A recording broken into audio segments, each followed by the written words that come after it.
बिस्मिल्लाहिर्रहमानिर्रहीम। अस्सलाम वालेकुम डियर स्टूडेंट्स।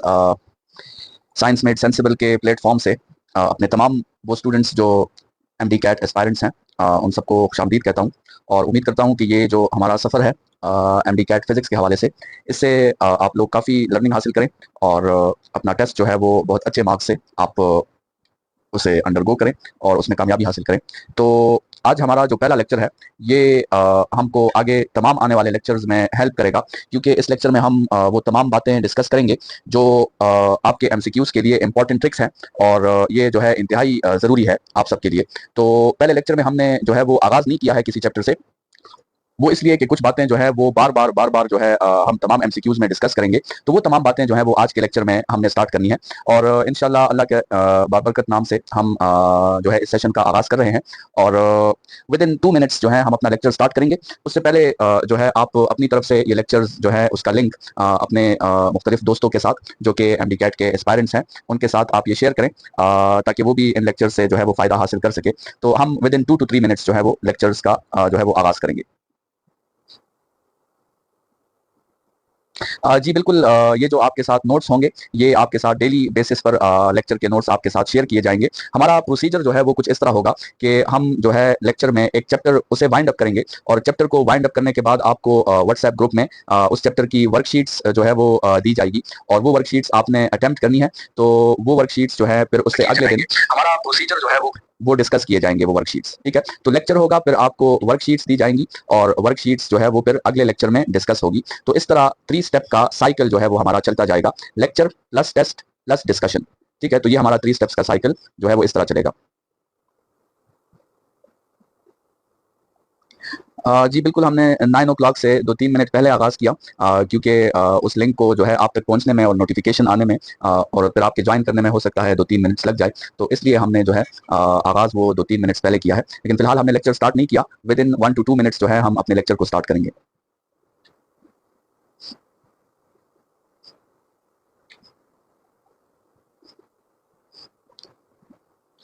जो भी आपके क्वेश्चंस हों थ्रू आउट द लेक्चर आप वो कमेंट्स में कंफर्म कर सकते हैं और हम इंशाल्लाह इंटरेक्टिव तरीके से जो है वो जाएंगे और आपके क्वेरीज को साथ में जो है वो सॉल्व करके जाएंगे। हम अपने सेटअप में एक चैप्टर जो है वो एक दिन में खत्म करेंगे और अगले दिन में उसी चैप्टर के जो है एमसीक्यूज डिस्कस होंगे। तो ये प्रोसीजर कुछ इस तरह होगा कि आपके पीएमडीसी के सिलेबस के मुताबिक आपके जो चैप्टर्स हैं टोटल फिजिक्स के वो कुछ 18 चैप्टर्स हैं राउंड अबाउट। तो हमारा सेटअप इस तरह चलेगा कि ये 18 हमारे लेक्चर्स होंगे 2 आवर्स के और फिर 18 जो है वो वर्कशीट्स जो मैं आपको सेंड करूंगा ये उनके डिस्कशंस होंगे। तो इंशाल्लाह 36 लेक्चर्स में हम ये पूरा जो सेटअप है पूरे एमडी कैट का जो पूरी जर्नी है ये हमारी 36 लेक्चर्स में वाइंड अप हो जाएगी और फिर उस 36 लेक्चर्स के बाद जो है हम डिफरेंट जो पॉपुलर एकेडमीज हैं उन एकेडमीज के संडे टेस्ट जो होंगे वो हम डिस्कस करेंगे जब हम ये 36 लेक्चर्स एक दफा कंप्लीट कर लें।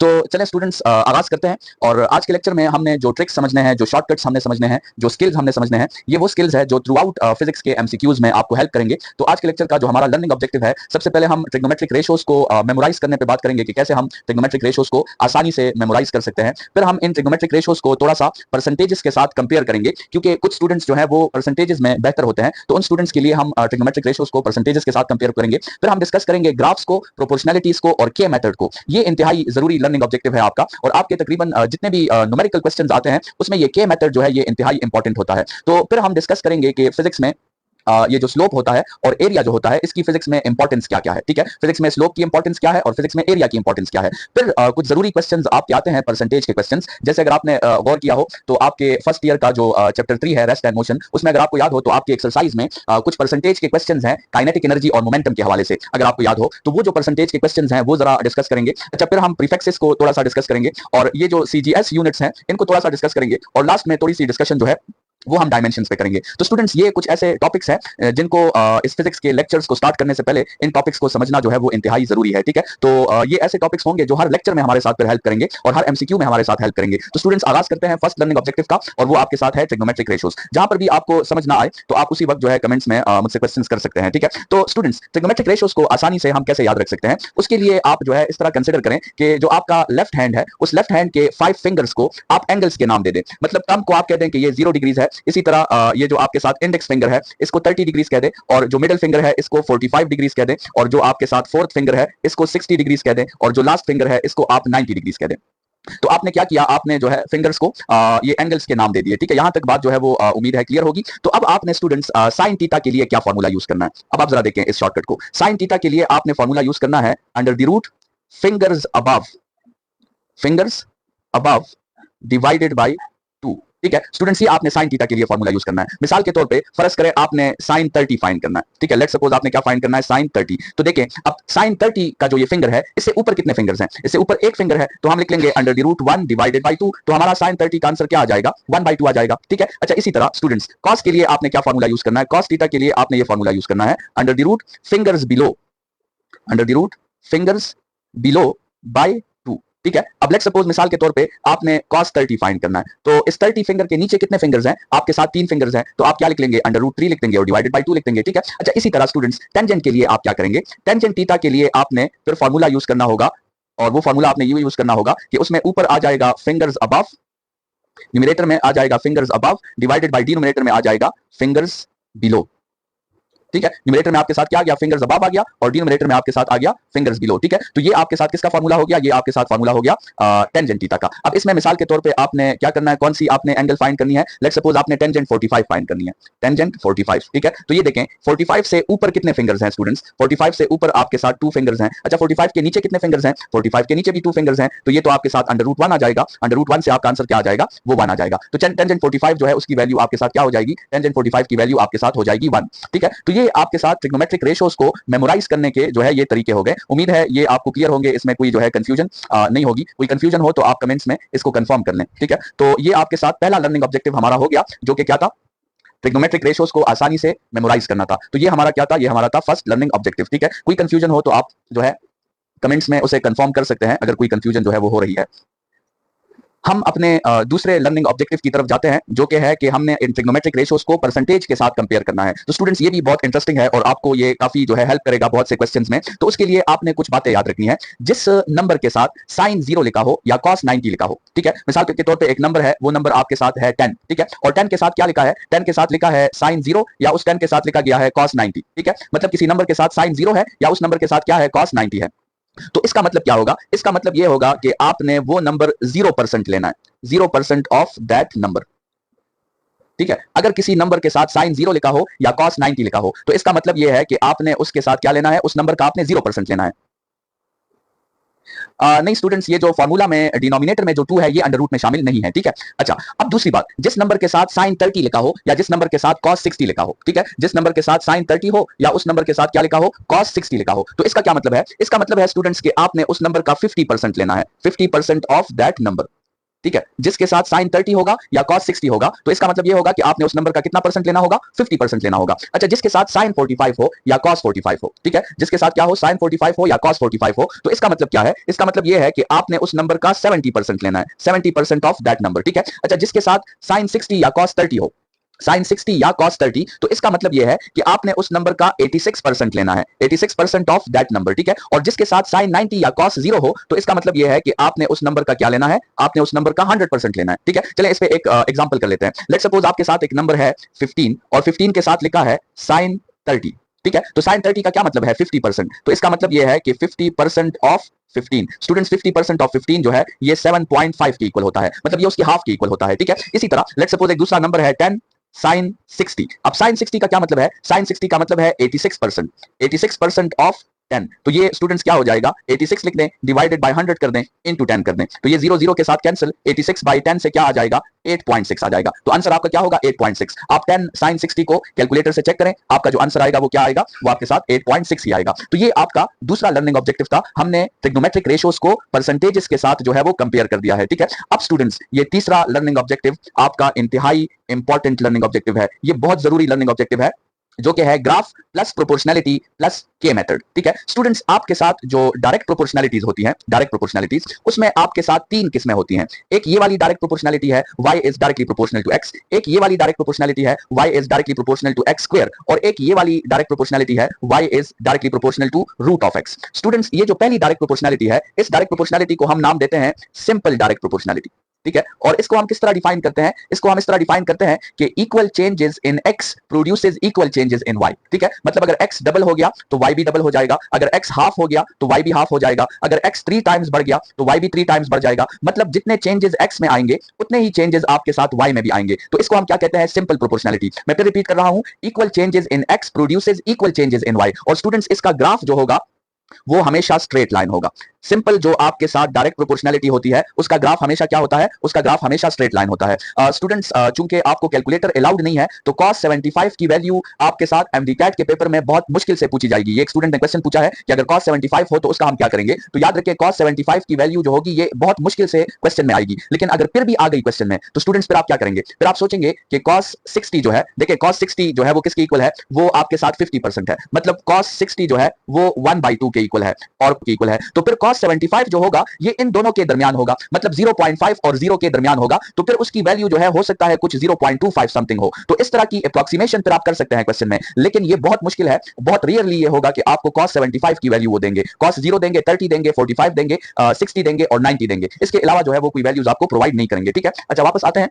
तो सिंपल प्रोपोर्शनैलिटी का जो ग्राफ बनता है वो आपके साथ कैसे बनेगा, वो आपके साथ स्ट्रेट लाइन बनेगा, ठीक है। अच्छा दूसरी जो प्रोपोर्शनैलिटी है स्टूडेंट्स वो है y is directly proportional to x square, ठीक है। अच्छा इस प्रोपोर्शनैलिटी को हम नाम देते हैं मैथ्स में, इस प्रोपोर्शनैलिटी को हम कहते हैं इंटेंस। इसको क्या कहते हैं, इंटेंस प्रोपोर्शनैलिटी, ठीक है। मतलब ये आपके साथ गहरा ताल्लुक है। और इस प्रोपोर्शनैलिटी के बारे में हम कहते हैं कि a small change in x produces a large change in y। A small change in x produces a large change in y। मतलब ये है कि अगर x डबल हो गया तो y जो है ये 4 टाइम्स इंक्रीज होगा, अगर x 3 टाइम्स बढ़ गया तो y जो होगा ये 9 टाइम्स इंक्रीज होगा। तो मतलब ये आपके साथ गहरा ताल्लुक है, इसमें x का छोटा सा चेंज y को ज्यादा चेंज कर रहा है। आप कह सकते हैं कि ये जो है x और y के दरमियान जन्मों जन्मों का ताल्लुक है, ठीक है। तो इसमें जो आपके साथ ग्राफ बनता है स्टूडेंट्स वो ग्राफ इंक्रीजिंग ग्रेडियंट का बनता है, मतलब इंक्रीजिंग स्लोप का बनता है, ठीक है। ये आपके साथ इस तरह का ग्राफ बनता है, ठीक है। और ये आपके साथ y है, ये x है, यहां भी ये y है, ये x है, ठीक है। अच्छा अब तीसरा जो ग्राफ है स्टूडेंट्स, तीसरा ग्राफ है y is directly proportional to root of x। Students इस प्रोपोर्शनैलिटी को हम कहते हैं स्लो प्रोपोर्शनैलिटी, ठीक है। इसमें हम कहते हैं कि large change in x produces small change in y, a large change in x produces small change in y, ठीक है। इसमें अगर स्टूडेंट्स x जो है अगर वो आपके साथ 4 टाइम्स चेंज होगा तो y जो होगा ये सिर्फ 2 टाइम्स चेंज होगा, अगर x जो होगा ये 16 टाइम्स चेंज होगा तो y सिर्फ 4 टाइम्स चेंज होगा। तो इसको हम स्लो प्रोपोर्शनैलिटी कहते हैं।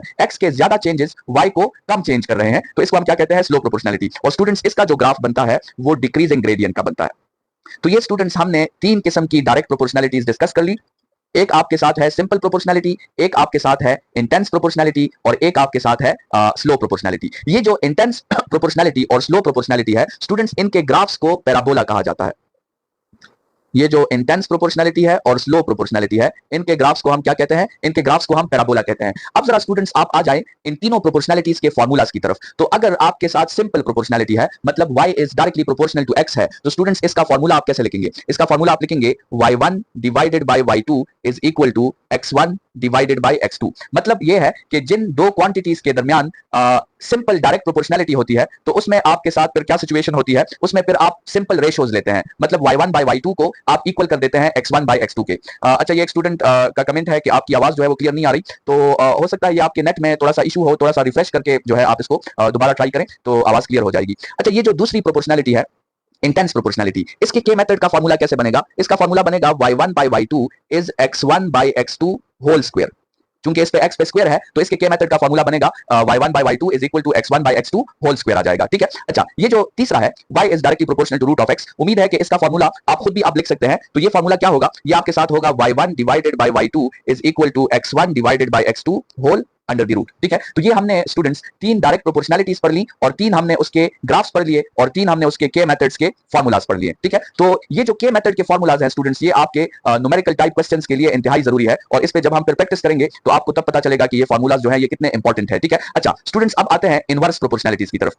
हमारे साथ 3 जो है वो डायरेक्ट प्रोपोर्शनैलिटीज हैं और 3 हमारे साथ जो है इनवर्स प्रोपोर्शनैलिटीज भी हैं। तो सबसे जो पहली इनवर्स प्रोपोर्शनैलिटी है उसको हम कहते हैं सिंपल इनवर्स प्रोपोर्शनैलिटी और वो है y is inversely proportional to x की, ठीक है। और स्टूडेंट्स इसमें हम कहते हैं कि अगर x डबल हो जाएगा तो y आपके साथ हाफ हो जाएगा और अगर x 3 टाइम्स बढ़ गया तो y 3 टाइम्स कम हो जाएगा और अगर x 10 टाइम्स बढ़ गया तो y 10 टाइम्स कम हो जाएगा। अच्छा इसका जो ग्राफ होता है स्टूडेंट्स, इसका ग्राफ कुछ इस तरह होता है कि उसको हम एक्सपोनेंशियल डीके कहते हैं और ये जो ग्राफ होता है ये y एक्सिस और x एक्सिस से एक जितनी दूरी पे होता है। ठीक है, मतलब मेरे कहने का ये है कि इसको अगर मैं थोड़ा सा जूम कर दूं तो ये ग्राफ जितना वाई एक्सिस से दूर है उतना ये एक्स एक्सिस से भी दूर है। ठीक है, तो सिंपल इनवर्स प्रोपोर्शनलिटी का जो ग्राफ होता है ये वाई एक्सिस से जितना दूर होता है उतना ये एक्स एक्सिस से भी दूर होता है। ठीक है, तो ये तो बात हो गई सिंपल इनवर्स प्रोपोर्शनलिटी की। अब जो दूसरी इनवर्स प्रोपोर्शनलिटी है स्टूडेंट्स, वो क्या है? वो आपके साथ है y is inversely proportional to x square. ठीक है, तो अब ये वो गहरा वाला ताल्लुक आ गया। इसको हम क्या कहेंगे? इसको हम कहेंगे इंटेंस प्रोपोर्शनलिटी। ठीक है, और इसमें स्टूडेंट्स अगर x डबल हो गया तो y आपके साथ 4 टाइम्स डिक्रीज हो जाएगा। अगर x 3 टाइम्स बढ़ गया तो y जो होगा वो 9 टाइम्स डिक्रीज हो जाएगा। मतलब इसमें x में छोटा सा चेंज y को ज्यादा चेंज कर रहा है। स्टूडेंट्स इसका जो ग्राफ होगा, इस ग्राफ का स्लोप या इसकी स्टीपनेस इस पहले वाले के मुकाबले में थोड़ी सी ज्यादा होगी। मतलब ये जो ग्राफ होगा ये y एक्सिस से दूर होगा और x एक्सिस के ये करीब होगा। ठीक है, तो इस ग्राफ की स्टीपनेस थोड़ी सी ज्यादा होगी। और ये जो आखिरी प्रोपोर्शनलिटी है इनवर्स वाली, इसको हम स्लो प्रोपोर्शनलिटी कहते हैं। इसमें अगर x 4 टाइम्स इंक्रीज हो जाएगा तो y जो होगा वो सिर्फ डबल हो जाएगा। और स्टूडेंट्स इसकी प्रोपोर्शनलिटी का ग्राफ इस तरह बनता है कि इसकी स्टीपनेस या इसका स्लोप कम होता है। मतलब ग्राफ y एक्सिस के ज्यादा करीब होता है, x एक्सिस से ये ज्यादा दूर होता है। ये तीनों ग्राफ्स जो है आप चेक कर सकते हैं, इसमें आपको फर्क जो है वो क्लियर हो जाएगा। और स्टूडेंट्स इन तीनों ग्राफ्स को मैथ्स में हाइपरबोला कहते हैं। इन तीनों ग्राफ्स को हम मैथ्स में क्या कहते हैं?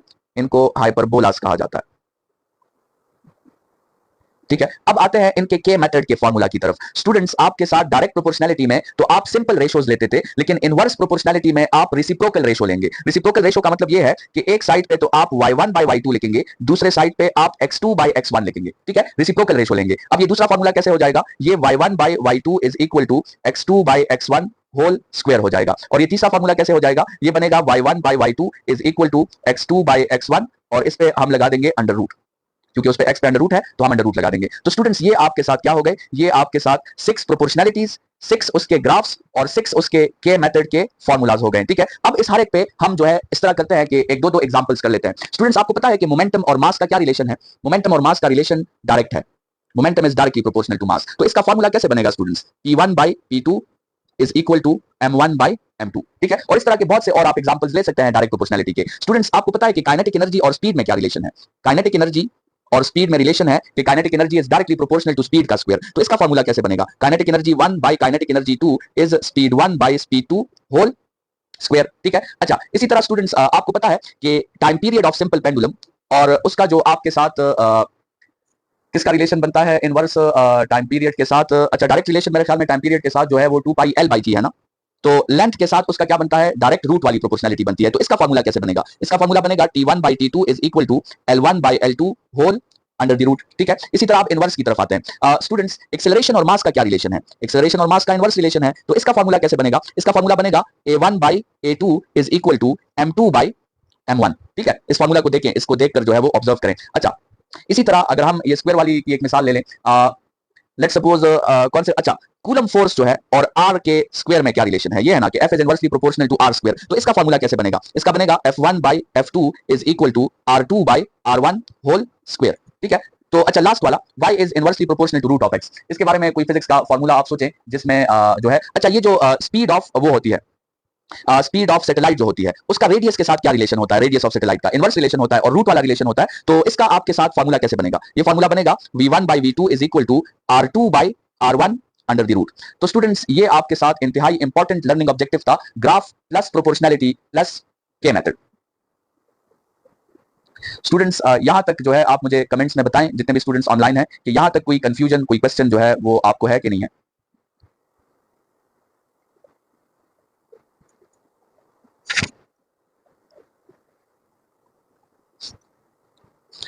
जी बिल्कुल, हम जो है जैसे ये लेक्चर वाइंड अप होगा तो आपके साथ इस लेक्चर के नोट्स जो है वो ग्रुप में शेयर हो जाएंगे। इस लेक्चर के डिस्क्रिप्शन में आपको व्हाट्सएप ग्रुप का लिंक जो है वो मिल जाएगा। अगर कोई उसमें ज्वाइन नहीं है तो उसमें ज्वाइन हो जाएं, ताकि जो है आपके साथ फिर वो लेक्चर्स उसके पीडीएफ फॉर्म्स आपको लेक्चर के बाद मिलते रहें। और उसी ग्रुप में आपको वर्कशीट्स भी भेजी जाएंगी, तो वो भी आपको उसी ग्रुप्स में मिलेंगी। नहीं जी, मोमेंटम और वेलोसिटी का इनवर्स रिलेशन नहीं है, मोमेंटम और वेलोसिटी का डायरेक्ट रिलेशन है, p is equal to mv है। तो अगर मास कांस्टेंट हो तो मोमेंटम और वेलोसिटी का जो रिलेशन आता है वो डायरेक्ट प्रोपोर्शनलिटी आती है। एग्जांपल्स जो है उसमें तो आपके साथ देखें फिजिक्स के बहुत से फार्मूलाज है ना। अब देखें लेट्स सपोज फिजिक्स का फार्मूला है f is equal to ma। अब इसमें अगर मैं एक प्रोपोर्शनलिटी लिखूं कि f is directly proportional to a, तो ये वाली प्रोपोर्शनलिटी जो होगी ये किसको फॉलो करेगी? किस फार्मूला को फॉलो करेगी? ये इस फार्मूला को फॉलो करेगी। तो आप जो है प्रोपोर्शनलिटी को देखकर इन 6 फार्मूलाज में देखें कि ये किसको फॉलो करता है। ठीक है, और जिसको ये फॉलो करेगा उसी का फार्मूला आपने मेंशन करना है। ठीक है, अब जैसे ये जो रिलेशन है कूलम्स लॉ का कि f is inversely proportional to 1 by r square, तो ये किस प्रोपोर्शनलिटी को फॉलो कर रहा है? ये इस प्रोपोर्शनलिटी को फॉलो कर रहा है। तो इस पे फार्मूला कौन सा लगेगा? ये वाला फार्मूला लगेगा। फिर y1 और y2 की जगह आप f1 और f2 लिखें और x1 और x2 की जगह आप r1 और r2 लिख लें, बाकी तो वही फॉर्मूला है।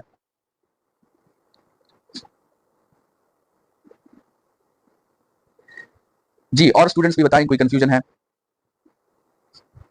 ये एग्जांपल्स जो हैं आपको क्लियर हो गए हैं?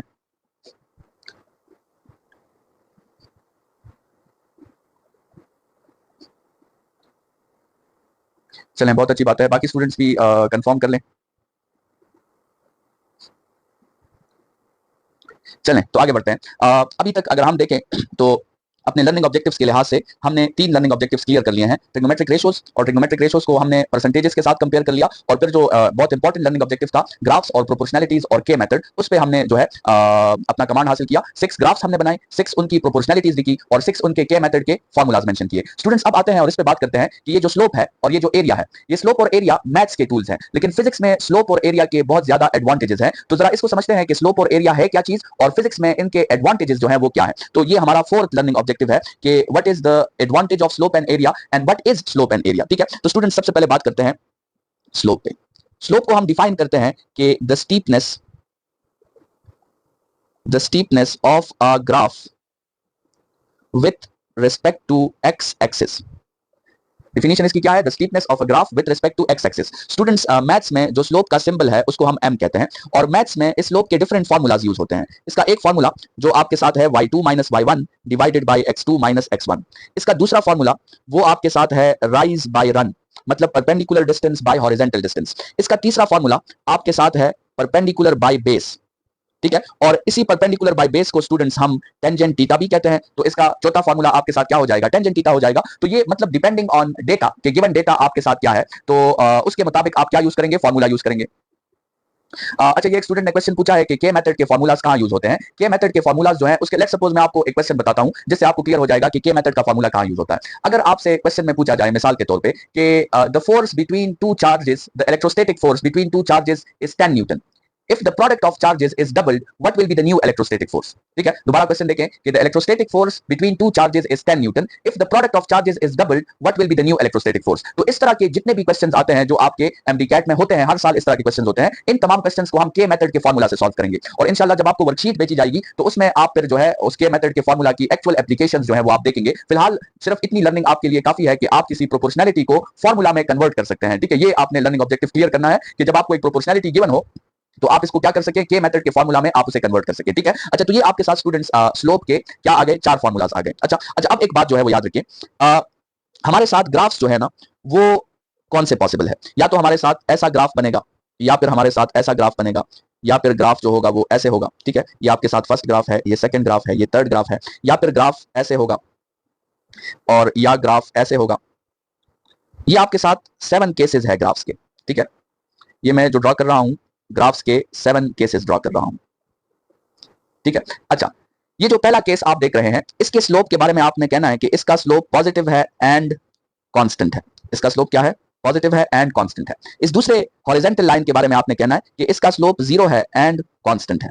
ठीक है, अच्छा, इस दूसरे लाइन के बारे में आपने कहना है कि इसका स्लोप क्या है? नेगेटिव है एंड कांस्टेंट है। ठीक है, अच्छा, ये जो आपके साथ चौथा ग्राफ है ये अब लाइन नहीं है, ये कर्व है, तो आपने कहना है इसका स्लोप पॉजिटिव है एंड इंक्रीजिंग है, बढ़ रहा है। देखिए, इनिशियली ये लाइन क्या थी? हॉरिजॉन्टल थी, फिर वर्टिकल हो गई, तो स्लोप क्या हो रहा है? इंक्रीज हो रहा है। ठीक है, तो पॉजिटिव एंड इंक्रीजिंग। अच्छा, इसको देखें, इनिशियली लाइन वर्टिकल थी, फिर हॉरिजॉन्टल हो गई, तो इसका जो स्लोप है ये पॉजिटिव है लेकिन इंक्रीजिंग नहीं है, इसका स्लोप क्या है? डिक्रीजिंग है। अच्छा, इस दूसरे को देखें, पहले लाइन वर्टिकल थी, फिर लाइन हॉरिजॉन्टल हो गई, तो वर्टिकल से हॉरिजॉन्टल हुई तो डिक्रीजिंग है, लेकिन साथ में स्लोप जो है अब पॉजिटिव नहीं है, अब स्लोप नेगेटिव है। ठीक है, और ये लास्ट केस, इसमें पहले लाइन हॉरिजॉन्टल थी फिर वर्टिकल हो गई, तो हॉरिजॉन्टल से वर्टिकल मतलब स्लोप इंक्रीजिंग है, लेकिन साथ में क्या है? नेगेटिव भी है। ठीक है, तो ये आपके साथ स्लोप जो है उसका अगर आपका क्वेश्चन पूछा जाएगा तो ये 7 किस्म के ग्राफ्स हैं, इनका स्लोप आपको याद होना चाहिए। Positive and constant, 0 and constant, negative and constant, positive and increasing, positive and decreasing, negative and decreasing, और लास्ट में क्या है? नेगेटिव एंड इंक्रीजिंग है। ठीक है, तो ये आपके साथ क्या हो गए हैं? ये आपके साथ 7 किस्म के स्लोप्स हो गए हैं। ठीक है,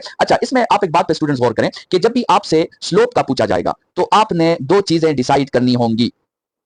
एक आपने डिसाइड करना होगा साइन, और दूसरी आपने डिसाइड करनी होगी वैल्यू। अच्छा, साइन में आप क्या कहेंगे? साइन में आप कहेंगे कि या तो स्लोप पॉजिटिव है या स्लोप नेगेटिव है। अच्छा, वैल्यू में आप कहेंगे कि स्लोप या कांस्टेंट है या इंक्रीजिंग है या क्या है, डिक्रीजिंग है। ठीक है, साइन में आप पॉजिटिव नेगेटिव की बात करेंगे और वैल्यू में आप क्या बात करेंगे कि स्लोप कांस्टेंट है, इंक्रीजिंग है कि फिर क्या है, डिक्रीजिंग है। ठीक है, अच्छा जरा इस पे आप गौर करें स्टूडेंट्स। जो ग्राफ ऊपर की तरफ जा रहा होता है, जैसे ये वाला ग्राफ देखिए ऊपर की तरफ जा रहा है, ये वाला ग्राफ देखिए ऊपर की तरफ जा रहा है, ये वाला ग्राफ देखिए ऊपर की तरफ जा रहा है, तो जो ग्राफ ऊपर की तरफ जाता है उसका स्लोप पॉजिटिव होता है। ठीक है, और स्टूडेंट्स इन ग्राफ्स को देखें, ये ग्राफ नीचे की तरफ जा रहा है, स्टूडेंट्स ये ग्राफ भी नीचे की तरफ जा रहा है और ये वाला ग्राफ भी नीचे की तरफ जा रहा है। तो स्टूडेंट्स जो ग्राफ नीचे की तरफ जाते हैं वो ग्राफ्स आपके साथ क्या होते हैं, वो नेगेटिव होते हैं। तो साइन के बारे में आपने कैसे डिसाइड करना है? साइन के बारे में आपने डिसाइड करना है कि ग्राफ ऊपर की तरफ जा रहा है कि नीचे की तरफ आ रहा है। अगर ऊपर की तरफ ग्राफ जा रहा है तो मतलब स्लोप पॉजिटिव होगा, अगर नीचे की तरफ ग्राफ जा रहा है तो फिर स्लोप नेगेटिव होगा। तो ये तो इस बॉक्स की वैल्यू हो गई। और स्टूडेंट्स ये जो सेकंड बॉक्स है तो इसमें आपने क्या कहना है? अगर स्ट्रेट लाइन है तो कांस्टेंट का वर्ड यूज करना है, अगर कर्व है तो फिर या इंक्रीजिंग का वर्ड यूज करना है या डिक्रीजिंग का वर्ड यूज करना है। अब ये दोनों बातें ध्यान में रखते हुए मैं आपको एक ग्राफ बता रहा हूं। ये ग्राफ है और इसके बाद ये ग्राफ है। ये इसका पोर्शन ए है, ये पोर्शन बी है। आप जरा जल्दी से कमेंट्स में बताएं कि पोर्शन ए का स्लोप पॉजिटिव होगा कि नेगेटिव होगा? पोर्शन ए का स्लोप आपके साथ पॉजिटिव होगा कि नेगेटिव होगा?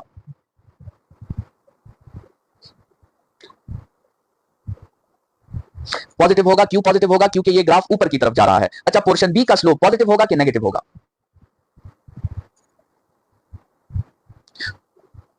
नहीं, बी का भी नेगेटिव नहीं होगा ना। आप जरा देखें, क्या बी नीचे की तरफ आ रहा है? नीचे की तरफ तो बी नहीं आ रहा ना, वो तो अब भी ऊपर की तरफ ही जा रहा है। देखिए ये जो आपके साथ बी जा रहा है, तो ये देखिए इस पॉइंट को देखें, इस पॉइंट को देखें, इस पॉइंट को देखें, ये तो ऊपर की तरफ जा रहा है ना, तो स्लोप इसका भी पॉजिटिव होगा। स्लोप इस ए का भी पॉजिटिव होगा, बी का भी पॉजिटिव होगा। तो फिर ए और बी में स्टूडेंट्स फर्क क्या होगा स्लोप में? अगर ए और बी दोनों का स्लोप पॉजिटिव है तो फिर फर्क क्या होगा?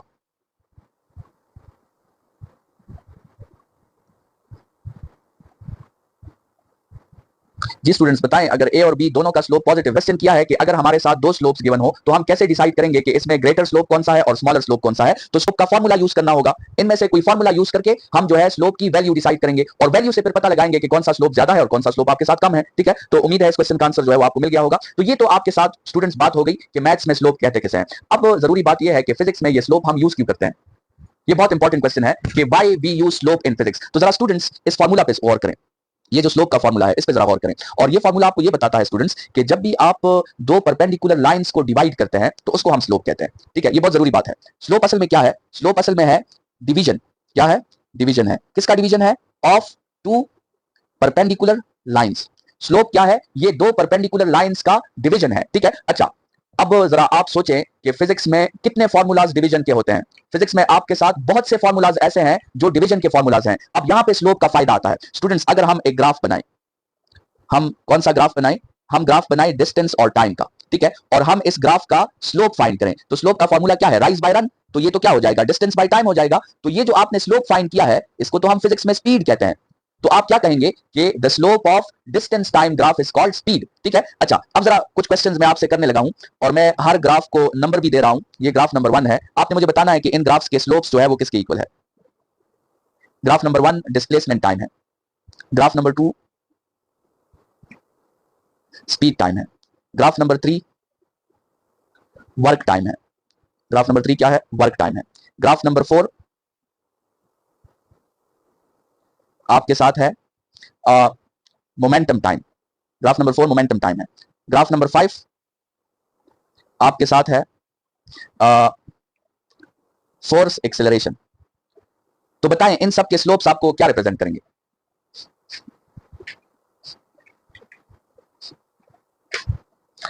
जी बिल्कुल, पहले दो आंसर्स आपके ठीक है। ये जो पहला ग्राफ होगा अगर हम इसका स्लोप फाइंड करेंगे तो rise by run, displacement by time, तो इसको हम वेलोसिटी कहते हैं। अच्छा इस तीसरे का स्लोप फाइंड करेंगे तो वेलोसिटी या स्पीड बाय टाइम करेंगे, स्पीड बाय टाइम को हम एक्सेलरेशन कहते हैं। अच्छा आगे जाएं, इस वर्क टाइम ग्राफ का बताएं जरा, वर्क टाइम ग्राफ का स्लोप क्या होगा?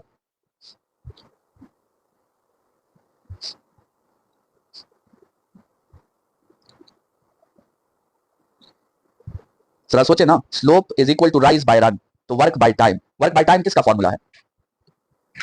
वर्क बाय टाइम आपके साथ फिजिक्स में किस चीज का फॉर्मूला है? जी वर्क बाय टाइम जो है ये आपके साथ कौन सी फिजिकल क्वांटिटी है? एनर्जी नहीं है ये। Work by time is not energy, power है। वर्क बाय टाइम को हम क्या कहते हैं? पावर कहते हैं। अच्छा फोर्थ ग्राफ को देखें, इसका स्लोप राइज बाय रन मतलब momentum by time. Momentum by time को हम क्या कहते हैं जी? Momentum by time.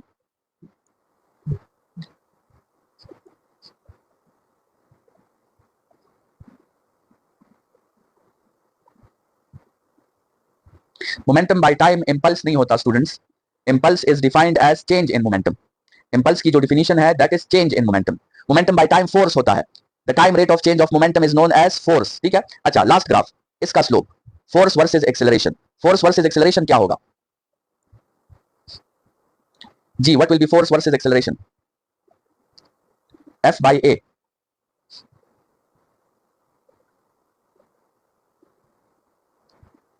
जी बिल्कुल, एफ बाई ए जो है ये मास होगा। तो आपने देखा फिजिक्स का जो भी फॉर्मूला डिवीजन का होता है उसको आप स्लोप के जरिए फाइंड कर सकते हैं, और इस स्लोप पे हमारी डिटेल डिस्कशन जो होगी वो फिर आपके साथ चैप्टर नंबर 3 में होगी। जब हम ग्राफिकल एनालिसिस डिस्कस करेंगे तो वहां हम स्लोप में और भी डिटेल डिस्कशन करेंगे। ठीक है, और स्टूडेंट्स ये एरिया क्या होता है?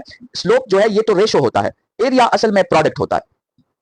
What is area? Area is the product of two perpendicular lines. Slope is the ratio of two perpendicular lines. Area is the product of two perpendicular lines. तो students physics के तमाम formulas सिर्फ ratio से तो नहीं आते, physics के तो बहुत से फॉर्मूलाज प्रोडक्ट से भी आते हैं। तो जहां रेशो से कोई फॉर्मूला आता है वहां हम स्लोप का हेल्प लेंगे, और जहां एरिया से कोई फॉर्मूला आता है वहां हम प्रोडक्ट का हेल्प लेंगे। सॉरी, जहां प्रोडक्ट से फॉर्मूला आता है तो वहां एरिया का हेल्प लेंगे, और जहां रेशो से फॉर्मूला आता है वहां पे हम फिर स्लोप की हेल्प लेंगे। ठीक है, तो ये हमारा जो है कौन सा लर्निंग ऑब्जेक्टिव हो गया? फोर्थ लर्निंग ऑब्जेक्टिव हमारा क्लियर हो गया, जो कि है आपके साथ स्लोप एंड एरिया के हवाले से। स्लोप एंड एरिया के हवाले से हमारा जो चैप्टर 3 जो होगा रेस्ट और मोशन, इसमें भी फिर हम काफी डिटेल में बात करेंगे कि स्लोप और एरिया के एडवांटेजेस जो है वो क्या क्या है। लेकिन पहले लेक्चर के लिए जो है वो इतना काफी है। थोड़ा सा हमने आइडिया बना लिया कि स्लोप हम किस वक्त यूज करते हैं और एरिया हम किस वक्त यूज करते हैं। स्टूडेंट्स, अब इसके बाद हम अपने बहुत इंपॉर्टेंट लर्निंग ऑब्जेक्टिव की तरफ आते हैं, और वो है परसेंटेज के क्वेश्चंस। ये बहुत जरूरी लर्निंग ऑब्जेक्टिव है।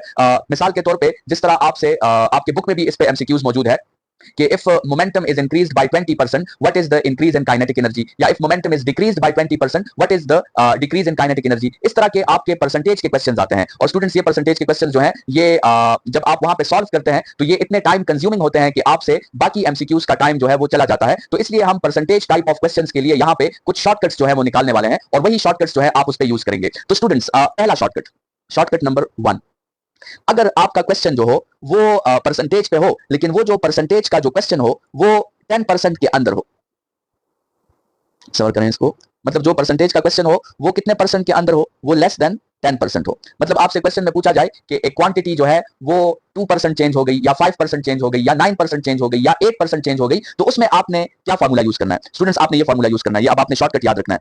Percentage in result is equal to power of x into percentage of x।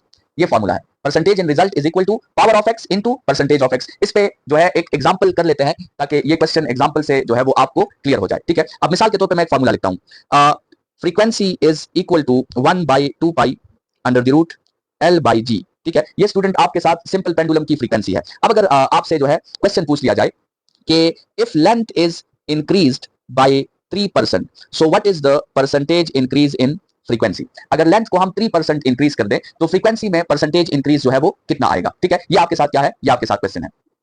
मेरे ख्याल में ये L बाई G नहीं है, ये G बाई L है, G बाई L है। ठीक है, और क्वेश्चन इस तरह होगा कि इफ आपके साथ G is increased by 3%, if G is increased by 3%, what will be the percentage increase in frequency। तो स्टूडेंट्स इसको आपने किस तरह सॉल्व करना है? इसको आपने इस तरह सॉल्व करना है कि percentage increase in frequency is, अच्छा पावर ऑफ G कितना है? पावर ऑफ G 1/2 है ना, 1/2 इंटू परसेंटेज ऑफ G कितना है? वो 3% है, तो ये क्या हो जाएगा? ये आपके साथ हो जाएगा 1.5%। ठीक है, तो ये इस तरह आपने अगर 10% के अंदर बात हो रही हो तो फिर आपने एमसीक्यू को इस तरह सॉल्व करना है। लेट्स सपोज एक दूसरा क्वेश्चन करते हैं। काइनेटिक एनर्जी का फॉर्मूला है half M V square. Kinetic energy का फॉर्मूला क्या है? Half M V square. अब आपसे क्वेश्चन पूछा गया कि the percentage increase in speed is 9%। कितना है? 9%। तो percentage increase in kinetic energy कितनी होगी? ठीक है, तो आपने क्या करना है?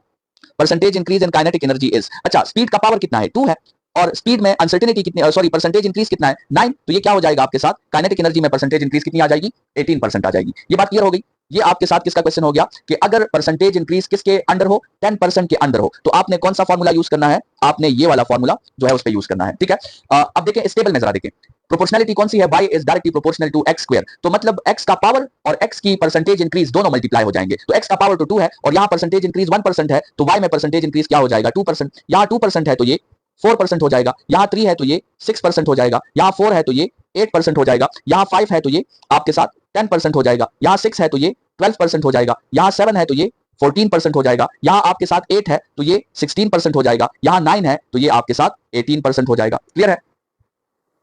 अच्छा, अब जो है अगर इंक्रीज की जगह डिक्रीज का क्वेश्चन आ जाए तो उसमें भी वही काम करना है, यही आंसर्स यहां पे भी होंगे। इसको मैं यहां से सबको कॉपी कर देता हूं, लेकिन यहां x के इंक्रीज होने से y इंक्रीज होगा और x के डिक्रीज होने से क्या होगा, y आपके साथ डिक्रीज होगा। ठीक है, तो अगर x डिक्रीज होगा y भी डिक्रीज होगा, अगर x इंक्रीज होगा y भी इंक्रीज होगा। ठीक है, तो ये आपके साथ जो है, ये तो पहला शॉर्टकट आ गया किसका, कि जिसमें आपके साथ जो परसेंटेज का क्वेश्चन हो वो क्या हो, वो 10% के अंदर हो।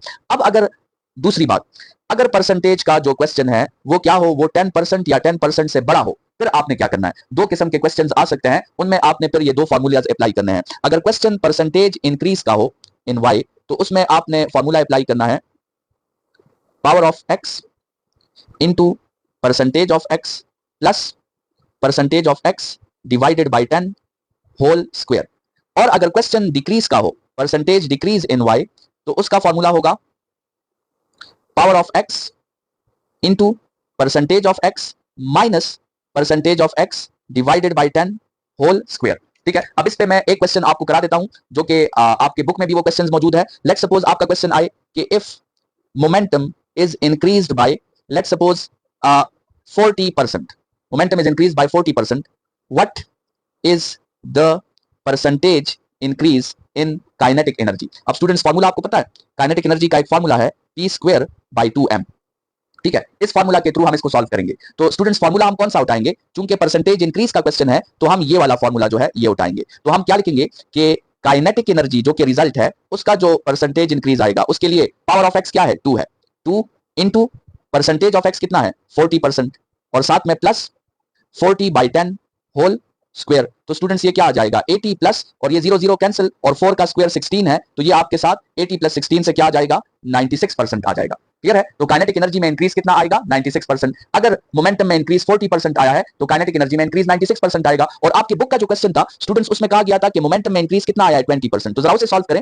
ये जब ये मल्टीप्लाई होगा तो ये तो 20 इंटू 2 से 40 आ जाएगा, और 20 बाई 10 से 2 आएगा, और 2 का स्क्वायर 4 आएगा। तो उसका आंसर क्या आता है स्टूडेंट्स, वो आप बुक में चेक करें, उसका आंसर आपके साथ आता है 44%। ठीक है, तो स्टूडेंट्स ये हमने परसेंटेज का लर्निंग ऑब्जेक्टिव भी क्लियर कर लिया। यहां तक जो है आप जल्दी से कंफर्म कर लें कि ये परसेंटेज के जो लर्निंग ऑब्जेक्टिव है ये आपको क्लियर है।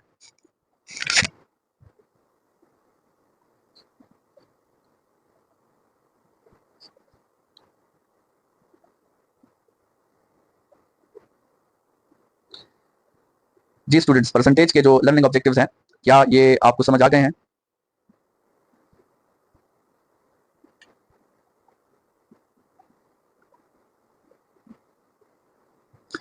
देखिए, जो पावर होगा, जिसका क्वेश्चन होगा ना उसका पावर आपने देखना है, और वो पावर आपने उस क्वेश्चन के परसेंटेज के साथ मल्टीप्लाई करना है। जैसे यहाँ पे पावर ऑफ x का मतलब ये है कि क्वेश्चन मोमेंटम का था ना, तो मोमेंटम को आपने x कंसीडर कर लेना है और काइनेटिक एनर्जी को y कंसीडर कर लेना है। तो जो आपके साथ उस x पे पावर होगा वो आपने x के परसेंटेज के साथ मल्टीप्लाई करना है। क्लियर है?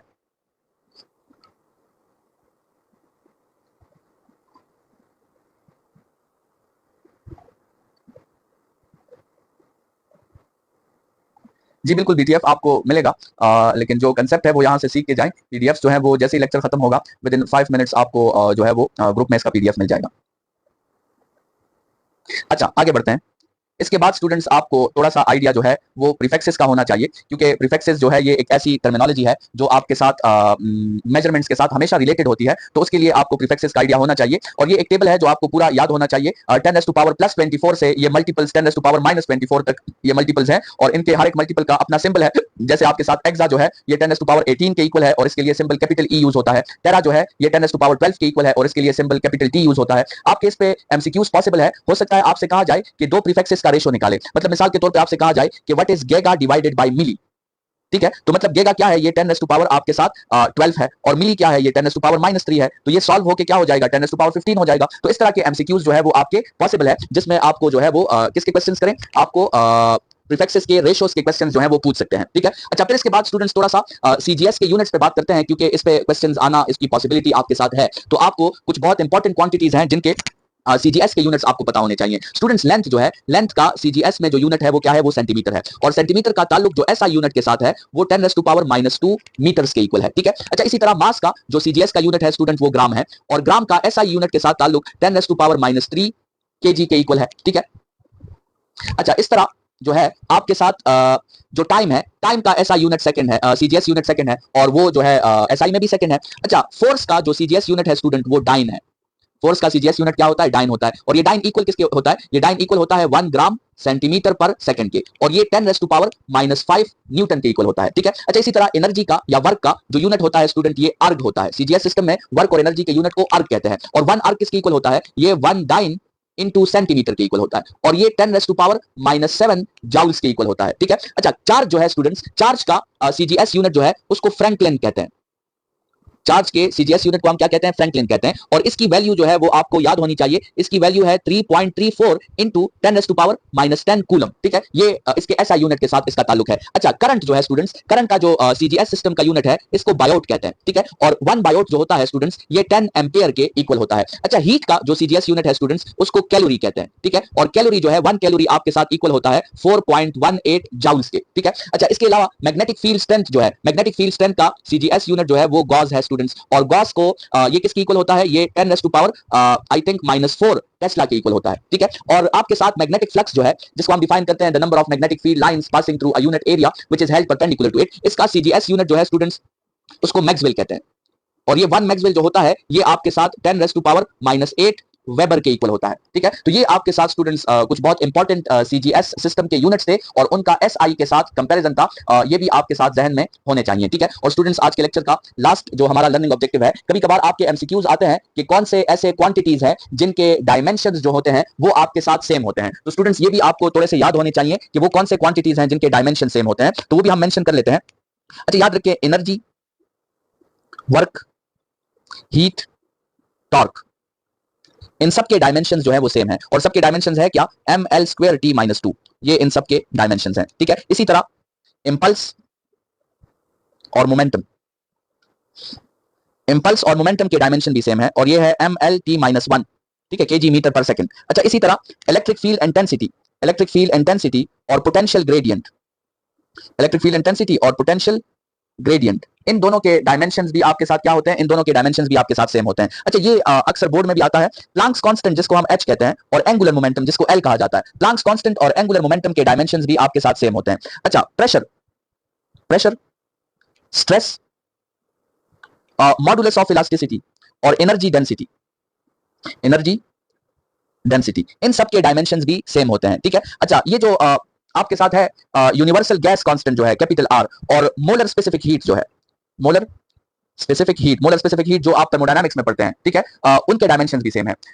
मोमेंट आर्म जो है स्टूडेंट्स, जब आप ये टॉर्क का फार्मूला लिखते हैं ना, तो टॉर्क का फार्मूला है फोर्स इनटू परपेंडिकुलर डिस्टेंस, तो इस परपेंडिकुलर डिस्टेंस को मोमेंट आर्म कहा जाता है। ठीक है। तो ये आपके साथ क्या है? मोमेंट आर्म इसको कहते हैं। अच्छा, इसी तरह स्टूडेंट्स सरफेस टेंशन जो आप अक्सर केमिस्ट्री में पढ़ते हैं, सरफेस टेंशन और स्प्रिंग कांस्टेंट जो है, सरफेस टेंशन और स्प्रिंग कांस्टेंट, इनके डायमेंशंस भी आपके साथ क्या होते हैं? सेम होते हैं। अच्छा, इसके अलावा एंट्रोपी जो है, जो आप थर्मोडायनामिक्स में डिस्कस करते हैं, एंट्रोपी और जो आपके साथ हीट कैपेसिटी है, हीट कैपेसिटी, इनके डायमेंशंस भी आपके साथ क्या होते हैं? सेम होते हैं। तो ये आपके साथ कुछ क्वेश्चंस हैं जो बार बार देखे गए हैं मुख्तलिफ जो है एंट्री टेस्ट के एग्जाम्स में, तो वो मैंने आपको समराइज करके बता दिए कि कौन कौन सी ऐसी क्वांटिटीज होती हैं जिनके डायमेंशंस जो है वो आपके साथ सेम होते हैं। इसी के साथ ही हमारा आज का जो लर्निंग ऑब्जेक्टिव था, लेक्चर नंबर 1, वो हमारा क्लियर हो गया है। कोई भी क्वेश्चन हो तो आप उसे जल्दी से कंफर्म कर लें। आज के जो है लर्निंग ऑब्जेक्टिव में जो हमने सारे पॉइंट्स पढ़े, अगर आप देख लें एक दफा, तो ये तमाम वो पॉइंट्स थे जो हमने आज के लर्निंग ऑब्जेक्टिव में क्लियर कर लिए हैं। इसको देख के कोई भी क्वेश्चन हो तो आप कंफर्म कर सकते हैं। जी स्टूडेंट्स।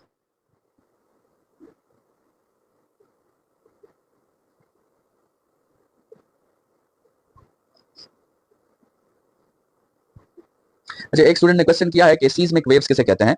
ये सीस्मिक वेव्स जो हैं ये आपके साथ अर्थ में डिफरेंट किस्म के इंटरनल मूवमेंट्स की वजह से ये वेव्स प्रोड्यूस होते हैं, और इनसे हम जो है फिर अर्थक्वेक्स का भी पता लगाते हैं। ठीक है। तो इनको सीस्मिक वेव्स कहते हैं। अगरचे ये हमारे आज के लेक्चर से रिलेटेड क्वेश्चन नहीं है, लेकिन ये अर्थ के जो डिफरेंट इंटरनल मूवमेंट्स होते हैं, उन इंटरनल मूवमेंट्स की वजह से कुछ वेव्स बनती हैं, और उनको हम जो है सीस्मिक वेव्स का नाम देते हैं। जी स्टूडेंट्स।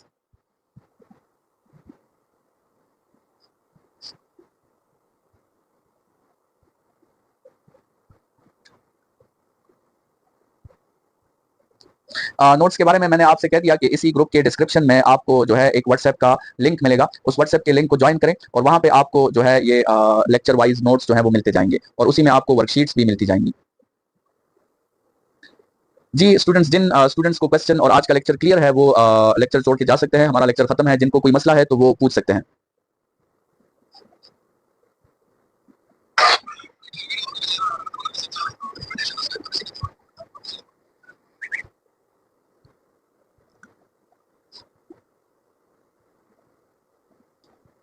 चलें स्टूडेंट्स, तो उम्मीद है कि तमाम बातें जो है वो आज के लेक्चर की आपको क्लियर होंगी। कल का जो हमारा लेक्चर होगा उसमें हम फॉर्मली फिजिक्स के कोर्स को स्टार्ट करेंगे और हमारा मकसद जो है वो जैसे मैंने आपको पहले भी बताया कि 18 लेक्चर्स में हमने इस फिजिक्स के तमाम सिलेबस को कवर अप करना है और फिर 18 हमने इसकी वर्कशीट्स डिस्कस करनी है। 18 हमारे लेक्चर्स होंगे, 18 जो है वो हमारी वर्कशीट्स होंगी, ठीक है। और हर वर्कशीट आपको ग्रुप में मिलती जाएगी। आपने लेक्चर के बाद जब आपको वर्कशीट मिलेगी तो आपने वो वर्कशीट अटेम्प्ट करनी है और उसी वर्कशीट को हम अपने नेक्स्ट लेक्चर में जो है फिर एक्सप्लेन करेंगे। वहां आपको जो है अपने टाइम मैनेजमेंट स्किल्स और साथ में अपनी गलतियों का जो है वो पता चलता जाएगा। और जैसे ही हम जो है ये वर्कशीट्स क्लियर कर लें तो उसके बाद फिर हम डिफरेंट जो पॉपुलर बुक्स हैं फिजिक्स के हवाले से और या जो है जो पॉपुलर संडे टेस्ट हैं फिजिक्स के हवाले से वो इंशाल्लाह हम जो है फिर क्लियर करेंगे।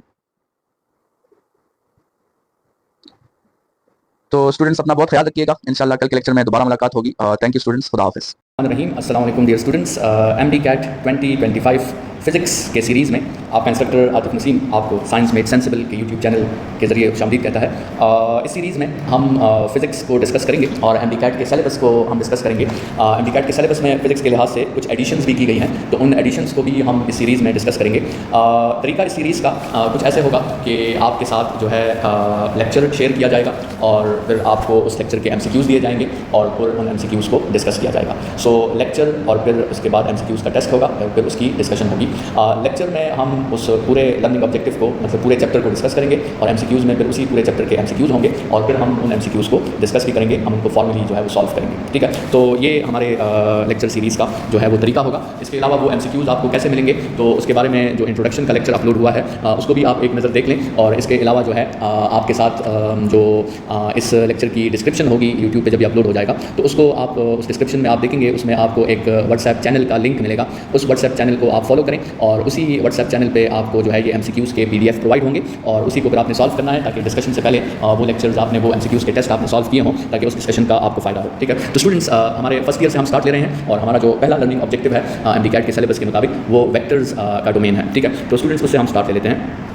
सबसे पहले हम स्केलर्स को डिफाइन करते हैं स्टूडेंट्स। तो स्केलर्स की डिफिनीशन है कि हर वो क्वांटिटी जिसकी रिप्रेजेंटेशन के लिए हमें मैग्नीट्यूड की ज़रूरत पड़ती है या जिसकी रिप्रेजेंटेशन के लिए डायरेक्शन की ज़रूरत नहीं पड़ती या उसकी कोई डायरेक्शन ही नहीं होती तो उस क्वांटिटी को हम स्केलर कहते हैं। स्टूडेंट्स मैग्नीट्यूड किसे कहा जाता है? मैग्नीट्यूड जो है स्टूडेंट्स वो एक नंबर और उसके साथ एक यूनिट, ठीक है, उसको हम मैग्नीट्यूड कहते हैं। जैसे मिसाल के तौर पर अगर हम बात करें फॉर एग्जाम्पल 3 kg, तो 3 kg ये एक मैग्नीट्यूड है। अगर हम बात करें 9 न्यूटन ये एक मैग्नीट्यूड है। 15 मीटर्स पर सेकंड ये एक मैग्नीट्यूड है। 32 पास्कल ये एक मैग्नीट्यूड है। 19 मोल्स ये एक मैग्नीट्यूड है। 53 डोजन्स ये एक मैग्नीट्यूड है। 20 स्टेप्स ये एक मैग्नीट्यूड है, ठीक है। So a number with proper unit उसको हम मैग्नीट्यूड कहते हैं, ठीक है। तो मैग्नीट्यूड जो होता है स्टूडेंट्स ये इसकी एक प्रॉपर्टी है कि मैग्नीट्यूड जो आपके साथ होता है ये हमेशा जो है वो पॉजिटिव होता है, ठीक है। सो मैग्नीट्यूड हमेशा पॉजिटिव होता है। इसकी वजह से स्केलर क्वांटिटीज़ जो हैं वो भी हमेशा पॉजिटिव होती हैं। लेकिन कुछ स्केलर क्वांटिटीज़ ऐसी हैं स्टूडेंट्स जो नेगेटिव हो सकती है। मिसाल के तौर पे अगर आप बात करें वर्क की तो आपने पढ़ा भी होगा कि वर्क पॉजिटिव भी हो सकता है, वर्क जो है वो नेगेटिव भी हो सकता है। तो वर्क है एक स्केलर क्वांटिटी लेकिन ये पॉजिटिव के साथ साथ नेगेटिव भी हो सकता है। तो इसका मतलब कुछ एक्सेप्शंस हैं स्केलर क्वांटिटीज़ में जो पॉजिटिव के साथ नेगेटिव हो सकती हैं। अदरवाइज मेजॉरिटी स्केलर क्वांटिटीज़ जो हैं जो सिर्फ मैग्नीट्यूड से शो होती हैं वो हमेशा आपके साथ पॉजिटिव होती हैं, ठीक है।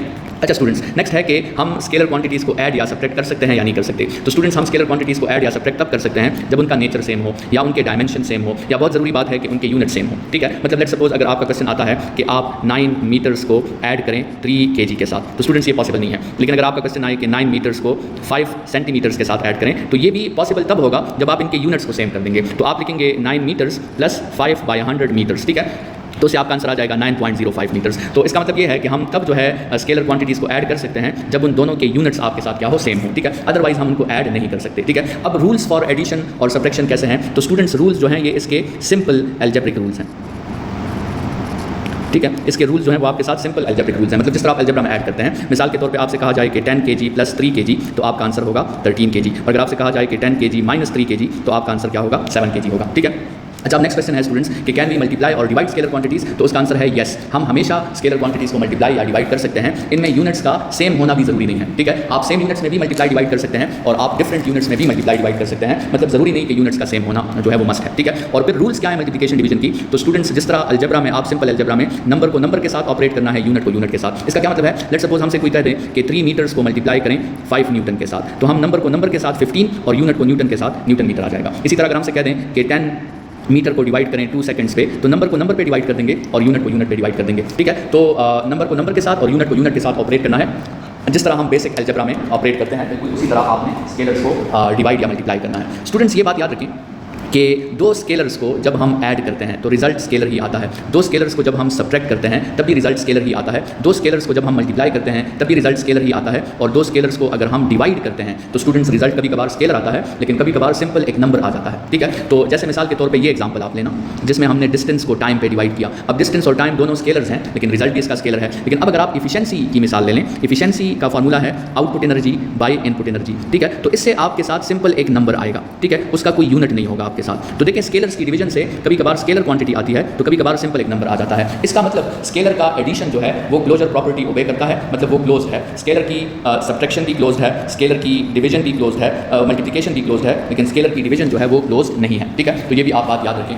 अच्छा, फिर एक दूसरी क्वांटिटी है स्टूडेंट्स, उसको हम डायरेक्टेड स्केलर्स कहते हैं, ठीक है। उन क्वांटिटीज को क्या कहा जाता है, डायरेक्टेड स्केलर्स, ठीक है। मतलब जिस तरह हमने स्केलर्स में कहा था ना कि उनकी जो है ये डायरेक्शन होती है, ठीक है, मतलब दे हैव डायरेक्शन, लेकिन फिर भी उनको वेक्टर कंसिडर नहीं किया जाता, उनको स्केलर ही कंसिडर किया जाता है। ऐसी क्वांटिटीज को डायरेक्टेड क्वांटिटीज कहते हैं, डायरेक्टेड स्केलर्स कहते हैं, ठीक है। जैसे हमने यहाँ पे मेंशन किया है, देखें कि some scalars quantities have directions but they are not included in vectors, ठीक है। तो देखें अब आप प्लेन एंगल को देखें, प्लेन एंगल जो है उसकी डायरेक्शन होती है वो या क्लॉकवाइज होता है या एंटी क्लॉकवाइज होता है। इसी तरह करंट की भी डायरेक्शन होती है, ठीक है। करंट जो है वो कन्वेंशनल करंट को अगर हम देखें तो उसकी अपनी एक डायरेक्शन है, वो पॉजिटिव टर्मिनल से निकलकर नेगेटिव की तरफ जाती है। इसी तरह इलेक्ट्रॉनिक करंट को अगर हम देखें तो उसकी भी अपनी एक डायरेक्शन है, वो नेगेटिव टर्मिनल से निकलकर पॉजिटिव टर्मिनल की तरफ जाती है। लेकिन फिर भी इन क्वांटिटीज को स्टूडेंट्स स्केलर कहा जाता है, इनको वेक्टर्स में डिस्कस नहीं किया जाता।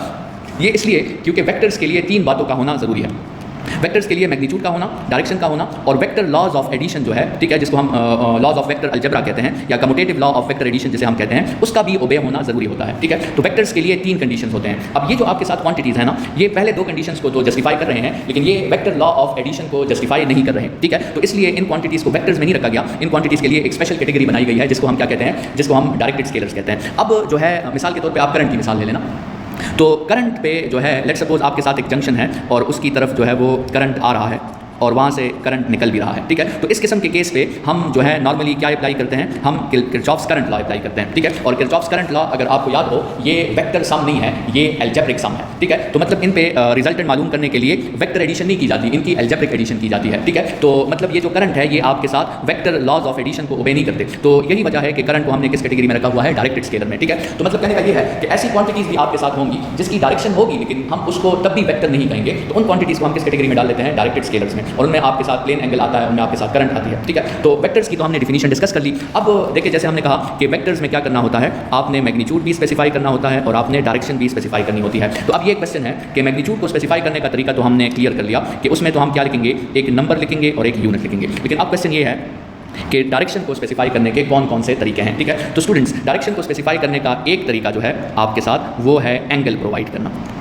एक तरीका क्या है, एंगल प्रोवाइड करना। डायरेक्शन को स्पेसिफाई करने का एक मेथड हमारे साथ है एंगल प्रोवाइड करना। अब एंगल में आप ये याद रखें कि एंगल के लिए फिजिक्स में कुछ कन्वेंशंस हैं। एक तो ये है कि it must be measured with positive x axis, और दूसरी ये है कि इसकी जो डायरेक्शन होगी वो क्या होगी, एंटी क्लॉकवाइज होगी, ठीक है। मतलब मिसाल के तौर पे अगर आपके साथ ये कोऑर्डिनेट सिस्टम है और यहाँ पे एक वेक्टर है, ठीक है, तो इस वेक्टर के लिए आप ये एंगल जो है ये फाइंड करेंगे, ठीक है। तो it must be measured with positive x axis और डायरेक्शन उसकी क्या होगी, डायरेक्शन उसकी एंटी क्लॉकवाइज होगी, ठीक है। ये पहला तरीका है एंगल को डायरेक्शन को स्पेसिफाई करने का। दूसरा तरीका डायरेक्शन को स्पेसिफाई करने का ये है यूजिंग यूनिट वेक्टर्स।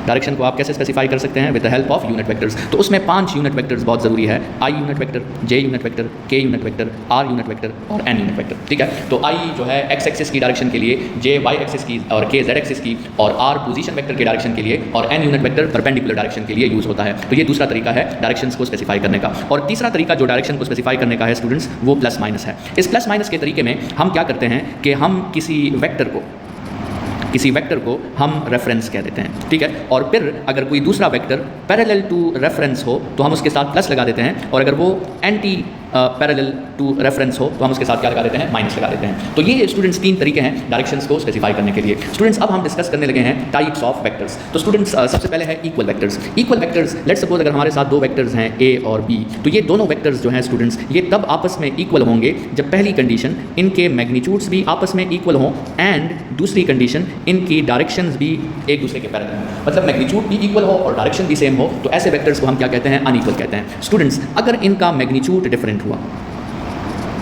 और इनकी डायरेक्शन डिफरेंट हुई और दोनों जो है डिफरेंट हो गए, तो फिर इन वेक्टर्स को स्टूडेंट्स क्या कहते हैं, अनइक्वल। जैसे आप इस पहले डायग्राम में देखें ये दोनों वेक्टर्स अनइक्वल हैं, लेकिन रीजन ऑफ इनइक्वलिटी मैग्नीट्यूड है। इस दूसरे में देखें ये दोनों भी अनइक्वल हैं, लेकिन यहाँ रीजन ऑफ इनइक्वलिटी डायरेक्शन है। और इस तीसरे में देखें ये दोनों भी अनइक्वल हैं, लेकिन यहाँ रीजन ऑफ इनइक्वलिटी जो है वो आपके साथ मैग्नीट्यूड और डायरेक्शन दोनों है। स्टूडेंट्स इसके बाद है पैरेलल वेक्टर्स। पैरेलल वेक्टर्स हम उन्हें कहते हैं जिनकी सिर्फ डायरेक्शन सेम हो।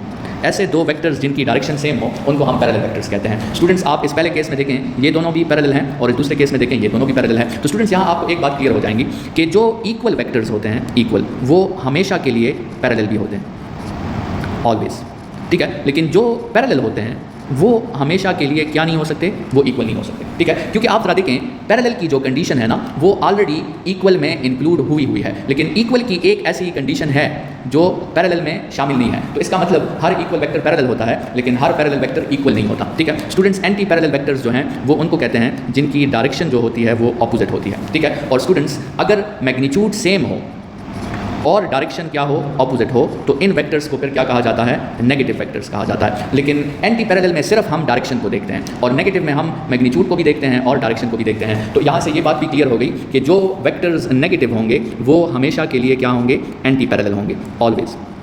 लेकिन जो वेक्टर्स एंटी पैरेलल होंगे वो हमेशा के लिए नेगेटिव नहीं होंगे, ठीक है। तो जैसे यहाँ पे भी आप देखें कि एंटी पैरेलल की जो कंडीशन है ना वो ऑलरेडी नेगेटिव में आई हुई है, लेकिन नेगेटिव की एक कंडीशन ऐसी है जो एंटी पैरेलल में नहीं है, तो इसलिए हर नेगेटिव वेक्टर एंटी पैरेलल होता है लेकिन हर एंटी पैरेलल वेक्टर नेगेटिव नहीं हो सकता। अच्छा स्टूडेंट्स, ये जो नेगेटिव वेक्टर्स की हमने बात की ना, तो इसको अगर हम मैथमेटिक्स में देखें तो मैथमेटिक्स में ऐसे वेक्टर्स को एडिटिव इनवर्स कहा जाता है, एडिटिव इनवर्स कहा जाता है। ऐसे वेक्टर्स को अगर ये इसको मैं वेक्टर ए नाम दे दूं और इसको वेक्टर बी नाम दे दूं, तो ऐसे वेक्टर्स को जब भी ऐड किया जाएगा तो इससे आपके साथ नल वेक्टर आएगा, ठीक है। और इसी से हम फिर लिख सकते हैं कि बी जो है वो -a के इक्वल है, मतलब वेक्टर बी जो है वो a का नेगेटिव है, ठीक है। स्टूडेंट्स यहाँ पे आपको एक बात और भी पता चल गई कि नल वेक्टर कब ऑब्टेन हो सकता है। नल वेक्टर तब ऑब्टेन हो सकता है जब आप किसी वेक्टर के साथ उसका नेगेटिव ऐड कर दें, तो आपके साथ हमेशा फिर क्या आएगा, आपके साथ हमेशा नल वेक्टर आएगा when a vector is added with its negative, ठीक है।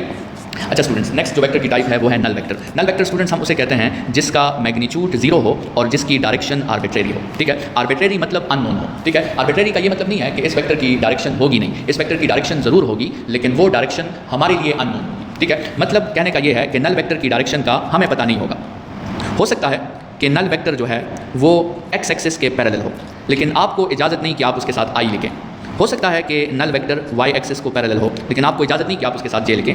हो सकता है कि नल वेक्टर जेड एक्सिस को पैरेलल हो, लेकिन आपको इजाज़त नहीं कि आप उसके साथ के लिखें। मतलब आपको नल वेक्टर की डायरेक्शन को स्पेसिफाई करना ये अलाउड नहीं है, ठीक है, क्योंकि उसकी डायरेक्शन आपके लिए आर्बिट्रेरी है। उसकी जो भी डायरेक्शन होगी, चाहे वो एक्स एक्सिस को पैरेलल हो, वाई एक्सिस को पैरेलल हो, जेड एक्सिस को पैरेलल हो, आपको मेंशन करने की इजाज़त नहीं होगी। तो आप नल वेक्टर के साथ ना आई यूनिट वेक्टर लिख सकते हैं, ना जे यूनिट वेक्टर लिख सकते हैं, ना के यूनिट वेक्टर लिख सकते हैं, क्योंकि उसकी डायरेक्शन हमारे लिए क्या है, हमारे लिए आर्बिट्रेरी है। और स्टूडेंट्स नल वेक्टर को ऑब्टेन कैसे किया जाता है। नल वेक्टर को ऑब्टेन करने का हमने अभी थोड़ी देर पहले भी बात की कि जब किसी वेक्टर को आप उसके नेगेटिव के साथ ऐड करते हैं तो आपके साथ कौन सा वेक्टर आता है, आपके साथ नल वेक्टर आता है, ठीक है। स्टूडेंट्स फिर वेक्टर्स की कुछ और टाइप्स हैं जिसको हम 1D वेक्टर, 2D वेक्टर और 3D वेक्टर कहते हैं, ठीक है। तो स्टूडेंट्स 1D वेक्टर वो होता है जिसका सिर्फ एक ही कंपोनेंट हो। अब लेट्स सपोज यहाँ आप देख रहे हैं डायग्राम में कि एक वेक्टर है वो एक्स एक्सिस के पैरेलल है, या वो वाई एक्सिस के पैरेलल है, या वो जेड एक्सिस के पैरेलल है, ठीक है। तो ऐसे वेक्टर्स को हम क्या कहते हैं, अब ये एक वेक्टर है या ये एक वेक्टर है या ये एक वेक्टर है, तो इसको हम 1D वेक्टर कहेंगे, ठीक है। 1D वेक्टर की मिसाल में अगर लेट्स सपोज मैं ले लूँ कि एक आपके साथ वेक्टर है, फर्ज करें वो आपके साथ है 3i, या एक दूसरा वेक्टर है वो है -5j, या एक तीसरा वेक्टर है वो है 19k, ठीक है। तो इसको हम क्या कहते हैं, 1D वेक्टर कहते हैं, क्योंकि ये पहला वेक्टर आप देखें तो ये एक्स एक्सिस को पैरेलल है, ये दूसरा वाई एक्सिस को, ये तीसरा जेड एक्सिस को, ठीक है। तो 1D वेक्टर जो है ये लाइन पे होता है, ठीक है। 1D वेक्टर किस पे होता है, लाइन पे। ये या एक्स एक्सिस पे होगा या उसको पैरेलल होगा, या वाई एक्सिस या उसको पैरेलल, और या फिर जेड एक्सिस या उसको पैरेलल होगा, ठीक है। तो अच्छा फिर 2D vector. Students 2D vector जिस तरह इस डायग्राम में आपको रिप्रेजेंट किया गया है कि इस कोऑर्डिनेट सिस्टम में 3 प्लेन्स बनते हैं। एक इसका जो है ये वाला प्लेन एक्स वाई प्लेन है, और दूसरा जो आपके साथ ये वाला प्लेन है ये इसका एक्स और जेड प्लेन है, और इसी तरह तीसरा जो आपके साथ प्लेन है ये वाला, ये वाई जेड प्लेन है। तो 2D वेक्टर जो होता है स्टूडेंट्स ये प्लेन में होता है, ठीक है। तो इसमें या तो इस तरह होगा होगा कि x और y कंपोनेंट होंगे या y और z कंपोनेंट होंगे या z और x कंपोनेंट होगा, ठीक है। इस वेक्टर को हम क्या कहते हैं? 2D वेक्टर कहते हैं, जिसके दो कंपोनेंट्स हो। और 2D वेक्टर स्टूडेंट्स हमेशा कहाँ पे होता है? 2D वेक्टर हमेशा प्लेन पे होता है। 1D वेक्टर जो है ये हमेशा लाइन पे होता है और 2D वेक्टर जो है ये हमेशा प्लेन पे होता है। स्टूडेंट्स इसके बाद हम 3D वेक्टर में भी पढ़ेंगे, लेकिन चाहे 1D वेक्टर हो, चाहे 2D वेक्टर हो, चाहे 3D वेक्टर हो, इन सब का अगर आपने मैग्नीट्यूड फाइंड करना है तो इन सब का जनरल फार्मूला है ax² plus ay² plus az², ठीक है। ये फार्मूला आप 1D वेक्टर पर, 2D वेक्टर पर और 3D वेक्टर पर, तीनों पर अप्लाई कर सकते हैं। ये आपके साथ जनरल फार्मूला होगा, ठीक है। स्टूडेंट्स जो 2D वेक्टर है, अब अगर हम लेट सपोज इसकी बात करें ना, इस वेक्टर की, तो अगर इसकी बात करें तो इसका जो मैग्नीट्यूड होगा उसके लिए हम फार्मूला यूज़ करेंगे ax² प्लस ay², और इस वेक्टर की जो डायरेक्शन होगी उसके लिए हम फार्मूला यूज़ करेंगे tangent inverse perpendicular by base, तो ay बाय ax, ठीक है। अच्छा, अब आपके साथ है students 3D vector. 3D vector जो है स्टूडेंट्स ये ना लाइन पे होता है, ना ये वेक्टर प्लेन में होता है, बल्कि ये लाइन और प्लेन से निकलकर वॉल्यूम में आ जाता है या ये वेक्टर स्पेस में आ जाता है। स्टूडेंट्स इसका x कंपोनेंट भी होता है, y कंपोनेंट भी होता है और इसका z कंपोनेंट भी आपके साथ होता है। स्टूडेंट्स जब भी 3D वेक्टर को गिवन हो और आपने उसका मैग्नीट्यूड फाइंड करना हो तो मैग्नीट्यूड के लिए तो आप ये फार्मूला जो है वो यूज़ कर लेंगे कि ax² plus ay² plus az²। लेकिन जब भी आपसे किसी 3D वेक्टर की डायरेक्शन की बात की जाएगी तो स्टूडेंट्स याद रखें 3D वेक्टर के लिए हम 3 एंगल्स फाइंड करते हैं, अल्फा, बीटा और गैमा, ठीक है। इन 3 एंगल्स को हम इसलिए फाइंड करते हैं क्योंकि अल्फा वो एंगल होता है जो वो x एक्सिस के साथ ड्रॉ करता है, बीटा वो एंगल होता है जो वो y एक्सिस के साथ बना रहा होता है और गैमा वो एंगल होता है जो वो z एक्सिस के साथ बना रहा होता है। तो 3D वेक्टर की डायरेक्शन को मुकम्मल तौर पे जस्टिफाई करने के लिए स्टूडेंट्स हमें कितने एंगल्स फाइंड करने होते हैं? 3 एंगल्स, और उन 3 एंगल्स पे जो फार्मूलाज हम अप्लाई करते हैं स्टूडेंट्स, उन फार्मूलाज को कहा जाता है डायरेक्शन कोसाइंस। तो स्टूडेंट्स ये cos अल्फा का फार्मूला है rx divided by r magnitude, और ये cos बीटा का फार्मूला है ry divided by r magnitude, और ये cos गैमा का फार्मूला है rz divided by r magnitude, ठीक है। स्टूडेंट्स अगर आप जो है इन डायरेक्शन कोसाइंस के स्क्वेयर्स ले लें, मतलब cos square alpha, cos square beta और cos स्क्वेयर गैमा, और इन सबको आप आपस में ऐड कर दें तो इससे जो रिजल्ट आता है स्टूडेंट्स ये किसके इक्वल होगा? ये 1 के इक्वल होगा, ठीक है। तो इसके बाद हमारे साथ है स्टूडेंट्स पोजीशन वेक्टर, ठीक है। पोजीशन वेक्टर हमारे साथ एक ऐसा वेक्टर होता है जो स्टूडेंट्स स्टार्ट लेता है ओरिजिन से। पोजीशन वेक्टर जो है ये कहाँ से स्टार्ट लेता है? ये स्टार्ट लेता है ओरिजिन से, ठीक है। और ये एंड कहाँ पे होता है? ये एंड होता है किसी बॉडी पर, उस बॉडी पर एंड होता है जिसकी हमने पोजीशन या जिसकी हमने लोकेशन आइडेंटिफाई करनी हो। तो पोजीशन वेक्टर एक ऐसा वेक्टर है जिसको यूज़ किया जाता है in order to identify the position और location of a body from origin, ठीक है। तो स्टूडेंट्स याद रखें जब कोऑर्डिनेट सिस्टम में कोई बॉडी होती है ना, तो या तो वो बॉडी ओरिजिन पे होगी, या वो किसी लाइन पे होगी, या वो प्लेन में होगी, या वो स्पेस में होगी। मतलब अगर बॉडी होगी देखें, या ओरिजिन में होगी, या x एक्सिस पे होगी, या y एक्सिस पे होगी, या z एक्सिस पे होगी, या यहाँ x y प्लेन में होगी, या y z प्लेन में होगी, या z x प्लेन में होगी, और या वो इन प्लेन से भी निकल कर स्पेस में आ जाएगी। तो जब कोई बॉडी ओरिजिन पे होती है ना, तो उस वक्त उसका जो पोजीशन वेक्टर होता है वो नल वेक्टर होता है, ठीक है। और जब कोई बॉडी लाइन पे होती है ना, तो उस वक्त उसका पोजीशन वेक्टर जो है वो 1D वेक्टर होता है। और जब वो प्लेन पे होती है तो उस वक्त उसका पोजीशन वेक्टर 2D होता है। और जब वो स्पेस में होती है तो उसका पोजीशन वेक्टर क्या बन जाता है? 3D वेक्टर बन जाता है। अच्छा, 3D पोजीशन वेक्टर को हम जनरली इस तरह शो करते हैं rx i unit vector plus ry j unit vector plus rz k unit vector. और अगर आपने r का मैग्नीट्यूड फाइंड करना है तो उसका फॉर्मूला होगा rx² plus ry² plus rz², ठीक है।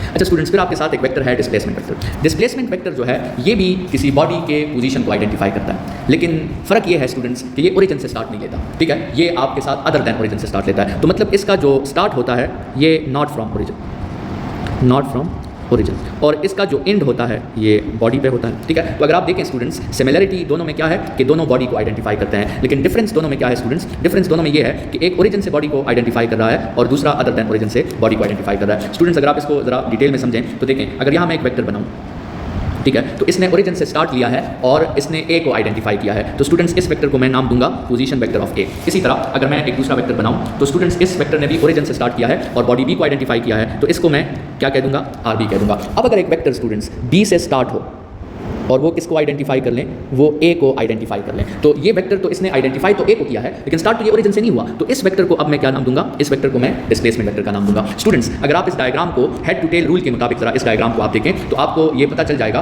कि इस डायग्राम में आर ए जो है ये इक्वल है आर बी प्लस डी के, ठीक है। According to head to tail rule अगर आप इसको देखें तो इसका मतलब डी जो है वो डी किसके इक्वल हो जाएगा? डी जो है स्टूडेंट्स वो इक्वल हो जाएगा R A minus R B के। तो इसका मतलब ये हुआ स्टूडेंट्स कि ये जो डिस्प्लेसमेंट वेक्टर है ना, it is the difference of two position vectors, ठीक है। मतलब लेट्स सपोज आपको एक वेक्टर गिवन है आर ए, वो मिसाल के तौर पे है 3i + 4j, और दूसरा वेक्टर गिवन है आर बी, वो है 2i + 1j, और आपसे कहा जाए कि आप इसका क्या फाइंड करें? डिस्प्लेसमेंट वेक्टर फाइंड करें। तो स्टूडेंट्स आप क्या करेंगे? इस 3 और 2 को माइनस कर देंगे, वहाँ i लिख देंगे, फिर प्लस इस 4 और 1 को माइनस कर लेंगे वहाँ j, तो डिस्प्लेसमेंट वेक्टर जो होगा ये होगा 1i प्लस 3j, ठीक है, ये आपके साथ आ जाएगा डिस्प्लेसमेंट वेक्टर। तो displacement vector is the difference of two position vectors. Students, अगर आपके साथ RA जो है वो भी एक 3D वेक्टर हो और RB भी आपके साथ एक 3D वेक्टर हो, तो स्टूडेंट्स फिर जो डिस्प्लेसमेंट वेक्टर का फॉर्मूला आएगा, तो मतलब उन x कोऑर्डिनेट्स को आपने सब्ट्रैक्ट करना होगा, फिर y कोऑर्डिनेट्स को सब्ट्रैक्ट करना होगा और फिर आपने z कोऑर्डिनेट्स को सब्ट्रैक्ट करना होगा। तो वहाँ से आपके साथ क्या आ जाएगा स्टूडेंट्स, डिस्प्लेसमेंट वेक्टर। और इस डिस्प्लेसमेंट वेक्टर का फिर जो मैग्नीट्यूड होगा स्टूडेंट्स, तो उसमें आपने क्या करना होगा, उसमें आपने ये x2 माइनस x1 का स्क्वायर लेना होगा, प्लस y2 माइनस y1 का स्क्वायर लेना होगा, प्लस z2 माइनस z1 का आपने स्क्वायर लेना होगा, ठीक है। तो इस तरह फिर आप डिस्प्लेसमेंट वेक्टर का मैग्नीट्यूड जो है वो भी फाइंड आउट कर सकते हैं। अच्छा स्टूडेंट्स, अब हम आते हैं किस वेक्टर की तरफ, यूनिट वेक्टर। यूनिट वेक्टर भी बहुत इंपॉर्टेंट है स्टूडेंट्स। यूनिट वेक्टर उस वेक्टर को हम कहते हैं जिसका मैग्नीट्यूड 1 के इक्वल है और जिसका अपना कोई यूनिट नहीं होता। यूनिट वेक्टर का अपना कोई यूनिट नहीं होता, यूनिट वेक्टर का अपना कोई डायमेंशन नहीं होता और इसका मैग्नीट्यूड 1 के इक्वल होता है। और इसी वजह से यूनिट वेक्टर्स जो हैं बेस्ट समझे जाते हैं for direction purpose. Unit vectors को यूज़ किया जाता है किसके लिए, डायरेक्शंस के लिए। और ये इसी वजह से यूज़ किया जाता है क्योंकि यूनिट वेक्टर्स के अपने कोई यूनिट्स नहीं होते और इसका मैग्नीट्यूड भी 1 होता है, तो ये दूसरे वेक्टर को ना तो न्यूमेरिकली चेंज करता है और ना ये दूसरे वेक्टर को डायमेंशनली चेंज करता है, ठीक है। तो ये बात याद रखें कि अगर हम किसी वेक्टर को किसके साथ मल्टीप्लाई कर दें, यूनिट वेक्टर के साथ, तो ये वेक्टर ना तो न्यूमेरिकली चेंज होगा और ना ही ये वेक्टर आपके साथ डायमेंशनली चेंज होगा। न्यूमेरिकली भी ये सेम रहेगा, न्यूमेरिकली भी ये आपके साथ सेम रहेगा और डायमेंशनली भी ये आपके साथ क्या रहेगा, सेम रहेगा, ठीक है। अच्छा, यूनिट वेक्टर्स में स्टूडेंट्स 5 यूनिट वेक्टर्स हमने पढ़े थे और ये सब इसलिए यूनिट वेक्टर्स हैं क्योंकि इनका मैग्नीट्यूड 1 के इक्वल है। स्टूडेंट्स, यूनिट वेक्टर को ऑब्टेन कैसे किया जाता है? यूनिट वेक्टर को इस फार्मूला से ऑब्टेन किया जाता है, when a vector is divided by its magnitude, ठीक है। When a vector is divided by its magnitude, और मैग्नीट्यूड का फार्मूला तो ऑलरेडी हम पढ़ चुके हैं। अब स्टूडेंट्स, इस पे अगर लेट्स सपोज आपका क्वेश्चन आए कि find the unit vector of 3i plus 4j, ठीक है, तो ये आपके साथ एक वेक्टर है 3i प्लस 4j, ठीक है। हम सबसे पहले इस तरह कर लेते हैं कि इस वेक्टर का मैग्नीट्यूड फाइंड कर लेते हैं, तो हम लिखेंगे 3 square plus 4 square under the root, जिससे आएगा 25 अंडर द रूट, उसका आंसर आ जाएगा 5। अब यूनिट वेक्टर का क्या फार्मूला है? यूनिट वेक्टर का फार्मूला है a vector divided by its magnitude, मतलब ये जो 3i प्लस 4j है इसको आपने किस पे डिवाइड करना है, मैग्नीट्यूड पे, जो कि 5 है। तो ये जो नया वेक्टर आया है इस वेक्टर को हम क्या नाम देंगे, यूनिट वेक्टर। इसको यूनिट वेक्टर हम कह भी सकते हैं या नहीं कह सकते, तो जरा चेक करते हैं कि इस वेक्टर का मैग्नीट्यूड 1 के इक्वल है कि नहीं है। तो मैग्नीट्यूड के फार्मूला में हम 3/5 का स्क्वायर ले लेंगे, 4/5 का स्क्वायर ले लेंगे और उसका अंडर रूट ले लेंगे। तो स्टूडेंट्स, ये 9/25 प्लस 16/25 और ये आपके साथ 25/25, जिससे आपके साथ 1 आंसर आ जाएगा। तो इसका मतलब ये है कि ये जो वेक्टर हमने निकाला है ये वाकई क्या है, ये यूनिट वेक्टर है, ठीक है। स्टूडेंट्स, अगर इस तरह का MCQ आता है कि लेट्स सपोज ये एक वेक्टर है cos theta i unit vector plus sin theta j unit vector, और हमसे कहा जाए कि इसको चेक करें कि ये यूनिट वेक्टर है कि नहीं है, तो चेक करने के लिए स्टूडेंट्स हमें इसका मैग्नीट्यूड चेक करना होगा। तो आपके साथ ये हो जाएगा cos square theta plus sin square theta under the root, और ये तो आपको फंडामेंटल आइडेंटिटी है कि cos square theta plus sin square theta किसके इक्वल होता है, 1 के। तो इस वेक्टर का मैग्नीट्यूड 1 के इक्वल आया, इसका मतलब ये जो है क्या है, ये एक यूनिट वेक्टर है, ठीक है। स्टूडेंट्स, ये जो आपके साथ आइडेंटिटी है cos square theta plus sin square theta is equal to 1, ये अगर आप देखें तो आपके साथ अगर ये एक राइट एंगल ट्राइंगल है थीटा, और इसमें इस हाइपोटेन्यूज को हम c कह देते हैं, इसको a कह देते हैं, इसको b, तो पाइथागोरस थ्योरम आपके साथ कहता है कि c square is equal to a square plus b square, ठीक है, जो कि राइट एंगल ट्राइंगल का कंडीशन है। अब अगर इस पाइथागोरस थ्योरम को बोथ साइड्स पे मैं c स्क्वायर पे डिवाइड कर दूं, तो स्टूडेंट्स ये फार्मूला जो बनेगा ये बनेगा a/c whole square plus b/c whole square is equal to 1। अब आप स्टूडेंट्स देखें a/c बेस बाय हाइपोटेन्यूज, इसको हम cos थीटा कहते हैं और उस पे स्क्वायर है, और फिर आप देखें b/c मतलब परपेंडिकुलर बाय हाइपोटेन्यूज, इसको हम sin थीटा कहते हैं, उस पे भी स्क्वायर है, और ये किसके इक्वल आता है, ये आपके साथ 1 के इक्वल आता है। तो इसलिए cos square theta plus sin square theta को हम क्या लेते हैं, 1 लेते हैं, ठीक है। अच्छा स्टूडेंट्स, कुछ और वेक्टर्स हैं जिनको हम कहते हैं collinear vectors. Students, collinear vectors उनको कहा जाता है जिनका लाइन कॉमन हो, ठीक है, मतलब जो एक ही लाइन पे हो, या सिंपली हम इस तरह कह सकते हैं कि वो वेक्टर्स जिनके दरमियान एंगल या 0 हो या 180 हो, उन वेक्टर्स को कोलीनियर वेक्टर्स कहा जाता है। अब लेट्स सपोज स्टूडेंट्स ये एक लाइन है और इस लाइन पे आपके साथ कुछ वेक्टर्स हैं, तो इन वेक्टर्स को हम क्या कहेंगे, कोलीनियर वेक्टर्स कहेंगे। कोलीनियर वेक्टर्स वो होते हैं जिनका लाइन कॉमन होता है। अच्छा, कोप्लेनर वेक्टर्स कौन से होते हैं, जिनका प्लेन कॉमन होता है। अब लेट्स सपोज एक वेक्टर है वो है 3i प्लस 4j,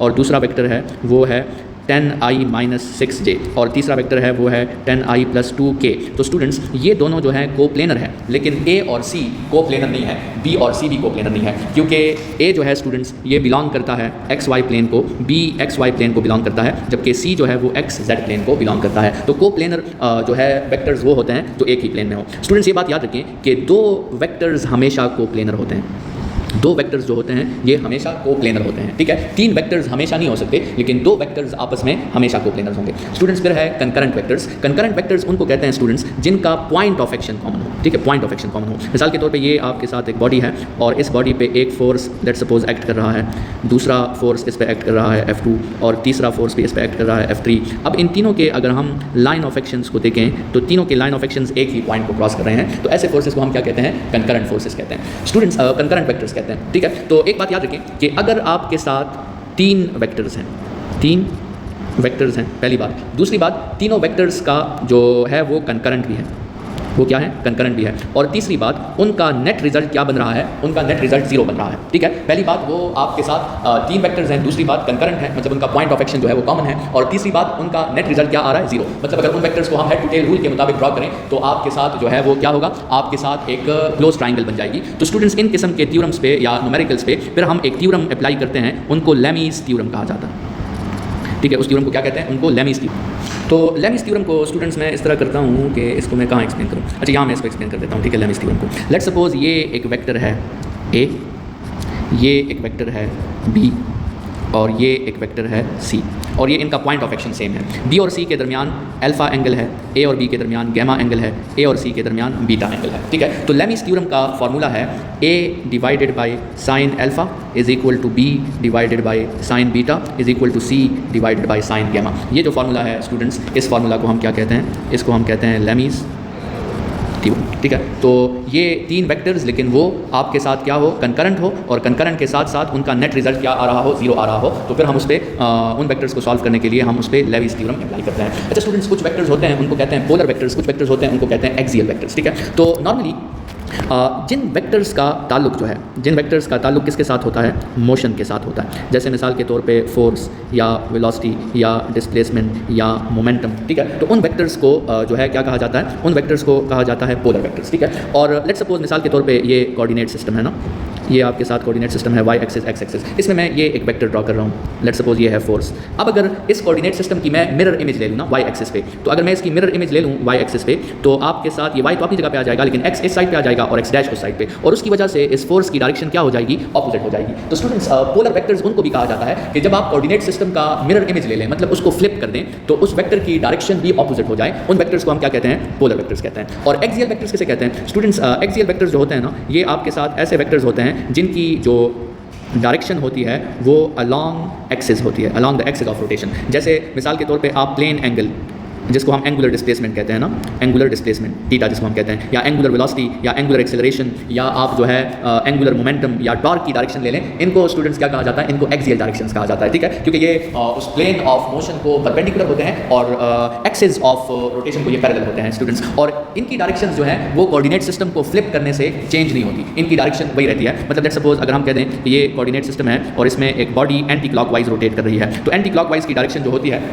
वो डॉट होती है, डॉट का मतलब आउट ऑफ द प्लेन होती है। तो स्टूडेंट्स अगर ये एक्स और एक्स डैश फ्लिप भी हो जाए, ये डायरेक्शन तब भी आउट ऑफ द प्लेन ही रहेगी, ठीक है। तो वो जो है आपके साथ एक्सिस को फ्लिप करने से उनकी डायरेक्शन जो होती हैं वो चेंज नहीं होती। स्टूडेंट्स ये आपके साथ थे कुछ टाइप्स ऑफ वेक्टर्स। अच्छा, इसके बाद स्टूडेंट्स हमने डिस्कस करना है एडिशन ऑफ वेक्टर्स को, ठीक है। तो स्टूडेंट्स एडिशन ऑफ वेक्टर्स जो है ये एक ऐसा प्रोसेस है जिनमें हम इंडिविजुअल वेक्टर्स को आपस में मर्ज कर देते हैं, और उनके मर्ज होने से हम एक ऐसा रिजल्टेंट जो है वो ऑब्टेन कर लेते हैं जिस रिजल्टेंट में उन तमाम इंडिविजुअल्स का कंबाइंड इफेक्ट मौजूद हो। तो स्टूडेंट्स याद रखें, स्केलर एडिशन जो है ये सिंपल होता है, लेकिन वेक्टर एडिशन इतना सिंपल नहीं होता, क्योंकि इसमें मैग्नीट्यूड्स को भी ऐड करना होता है और डायरेक्शंस को भी ध्यान में रखना होता है। तो इसलिए वेक्टर एडिशन का एक पूरा रेंज होता है। स्टूडेंट्स मिसाल के तौर पे अगर हमसे कहा जाए कि स्केलर्स में 3 + 3 को ऐड करें, तो स्टूडेंट्स हमारा हमेशा जवाब क्या आएगा? 6 आएगा। लेकिन अगर हमसे कहा जाए कि ये जो 3 और 3 है ये स्केलर्स नहीं है, ये वेक्टर्स है, तो फिर स्टूडेंट्स हमारा आंसर जो है वो हमेशा 6 नहीं आएगा, बल्कि 6 से लेकर 0 तक कुछ भी आ सकता है, ठीक है। तो 6 तब आएगा जब ये दोनों आपस में पैरेलल होंगे, मतलब एंगल दोनों के दरमियान 0 होगा और ये इसका मैक्सिमम रिजल्ट होगा, और 0 तब आएगा जब ये दोनों आपस में एंटी पैरेलल होंगे और एंगल इनका 180 होगा, तो और ये सबसे मिनिमम रिजल्ट होगा। तो मतलब 3 + 3 का आंसर 6 से लेकर 0 तक कुछ भी आ सकता है। तो vector addition is not as simple as scalar addition, ठीक है। स्टूडेंट्स यहाँ पे ये भी बात याद रखें कि अगर आपसे कोई पूछे कि A + B फाइंड करें, तो स्टूडेंट्स ये स्केलर एडिशन है। अगर आपसे कोई पूछे कि a प्लस बी फाइंड करें तो ये जो है आपके साथ वेक्टर एडिशन है। और अगर आपसे कोई पूछे कि a प्लस बी का मैग्नीट्यूड फाइंड करें तो इसका मतलब ये है कि आपने जो है वो वेक्टर एडिशन करनी है, लेकिन आंसर में फिर आपने सिर्फ मैग्नीट्यूड देना है, आपने उसकी डायरेक्शन को इग्नोर कर देना है। ठीक है स्टूडेंट्स, वेक्टर एडिशन के कुछ शॉर्टकट्स हैं और ये शॉर्टकट्स तब अप्लाई होते हैं जब हमें दोनों वेक्टर्स भी गिवन हो और उनके दरमियान एंगल भी हमें गिवन हो। ठीक है, मतलब दो वेक्टर्स भी गिवन हो और उनका इंक्लूडेड एंगल भी गिवन हो। फॉर एग्जांपल ये हमारे साथ वेक्टर ए है और ये हमारे साथ वेक्टर बी है और ये उनका एंगल गिवन है। याद रखें वेक्टर्स के दरमियान एंगल तब फाइंड किया जाता है जब दोनों के जो टेल्स हैं वो आपस में जॉइंट हो, ये बात ज़रूरी है। ठीक है, तो जब मैग्नीट्यूड ऑफ ए भी गिवन हो, मैग्नीट्यूड ऑफ बी भी गिवन हो और एंगल भी गिवन हो तो स्टूडेंट्स उनका जो रिजल्टेंट है उनको हम इस फार्मूला से फाइंड आउट कर सकते हैं। ठीक है, under the root A square plus B square plus 2ab cos of theta. Students maths की ज़ुबान में इस फार्मूला को लॉ ऑफ कोसाइन कहा जाता है। ठीक है, ये जो फार्मूला हम यूज़ कर रहे हैं इसको क्या कहा जाता है, लॉ ऑफ कोसाइन कहा जाता है। अच्छा, इसमें ये जो आर है मैग्नीट्यूड, ये असल में क्या है, दोनों की वेक्टर एडिशन का मैग्नीट्यूड है, स्केलर एडिशन का मैग्नीट्यूड नहीं है। ठीक है, सो आर जो है वो वेक्टर एडिशन का मैग्नीट्यूड है। अब ये जो फार्मूला है स्टूडेंट्स, इसमें अगर हम थीटा की जगह 0 वैल्यू पुट कर दें या थीटा की जगह 90 वैल्यू पुट कर दें या थीटा की जगह 180 वैल्यू पुट कर दें तो इसके भी कुछ स्पेशल केसेस आते हैं। तो वो इसके 3 केसेस हैं स्टूडेंट्स। अगर ये हमारे साथ वेक्टर्स हैं ए और बी और थीटा की जगह हम उस फार्मूला में 0 वैल्यू पुट कर दें तो इस वक्त जो आपके साथ आर का जो मैग्नीट्यूड आता है जो कि वेक्टर एडिशन का मैग्नीट्यूड है, फार्मूला के मुताबिक ये क्या बन जाता है, a प्लस बी बन जाता है। मतलब ये शॉर्टकट हमें क्या कह रहा है, ये शॉर्टकट हमें ये कह रहा है कि जब वेक्टर्स आपस में पैरेलल हो ना, जब वेक्टर्स आपस में पैरेलल हो तो उन वेक्टर्स को ऐसे ऐड करें जिस तरह आप स्केलर्स को ऐड करते हैं। जब वेक्टर्स आपस में पैरेलल हो तो इनको ऐसे ऐड करें जिस तरह आप स्केलर्स को ऐड करते हैं। ठीक है, ये शॉर्टकट नंबर 1 है। अच्छा, अगर ये दोनों वेक्टर्स एक दूसरे के एंटी पैरेलल हो, मतलब थीटा में आप क्या पुट करें 180, तो फिर जो आपके साथ ये फार्मूला है इसका जो रिजल्ट आता है वो a प्लस बी के इक्वल नहीं आता बल्कि वो a माइनस बी के इक्वल आता है। तो ये शॉर्टकट कहता है कि when vectors are anti parallel उनको ऐसे ऐड करें जिस तरह आप स्केलर्स को सब्ट्रैक्ट करते हैं। ठीक है, मतलब आप बड़े नंबर से छोटा नंबर क्या कर लें, माइनस कर लें। और केस नंबर 3, अगर ये दोनों वेक्टर्स एक दूसरे के साथ 90 एंगल बना रहे हैं तो उस केस में जो आपके साथ रिजल्टेंट का मैग्नीट्यूड होगा जिसको हम वेक्टर a प्लस बी का मैग्नीट्यूड कहेंगे, उस वक्त आपको वो फाइंड करने के लिए पाइथागोरस थ्योरम अप्लाई करना होगा। ठीक है, तो केस नंबर 1 0 एंगल पे दोनों वेक्टर्स के मैग्नीट्यूड को ऐड करना है, 90 एंगल पे पाइथागोरस थ्योरम अप्लाई करना है और 180 एंगल पे दोनों के मैग्नीट्यूड्स को सब्ट्रैक्ट करना है, मतलब बड़े नंबर को छोटे नंबर से सब्ट्रैक्ट करना है, छोटे नंबर को बड़े नंबर से सब्ट्रैक्ट करना है। ठीक है, ये कुछ स्पेशल केसेस हैं और ये इस शॉर्टकट से ये स्पेशल केसेस निकाले गए हैं। स्टूडेंट्स,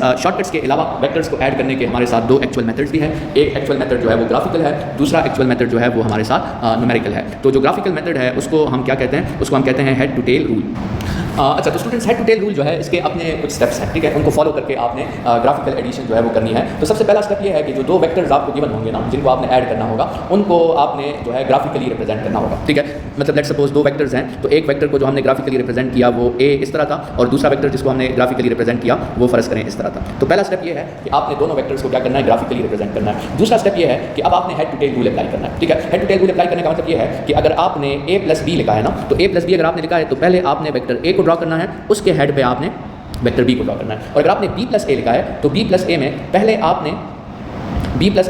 आपने वेक्टर b को ड्रॉ करना है और उसके हेड पे फिर आपने वेक्टर a को ड्रॉ करना है। तो मतलब या तो आपने a प्लस बी लिखा होगा या आपने b प्लस a लिखा होगा। ठीक है, तो दोनों तरीके ठीक है। ठीक है, अच्छा, फिर आपने क्या करना है स्टूडेंट्स, तीसरे स्टेप में फिर आपने इस तरह करना है कि ये जो फर्स्ट वेक्टर का टेल है ना और लास्ट वेक्टर का जो हेड है इसको आपने आपस में ज्वाइन कर देना है। ठीक है, और ज्वाइन करने के बाद आपने इसकी लेंथ फाइंड करनी है और लेंथ फाइंड करने के बाद आपने इसका एंटी स्केल लेना है। ठीक है, तो यहाँ से आपके साथ रिजल्टेंट का मैग्नीट्यूड आ जाएगा और फिर फोर्थ स्टेप में रिजल्टेंट की डायरेक्शन फाइंड करने के लिए आप एक्स एक्सिस के साथ रिजल्टेंट का एंगल फाइंड कर लेंगे with the help of protractor या with the help of D.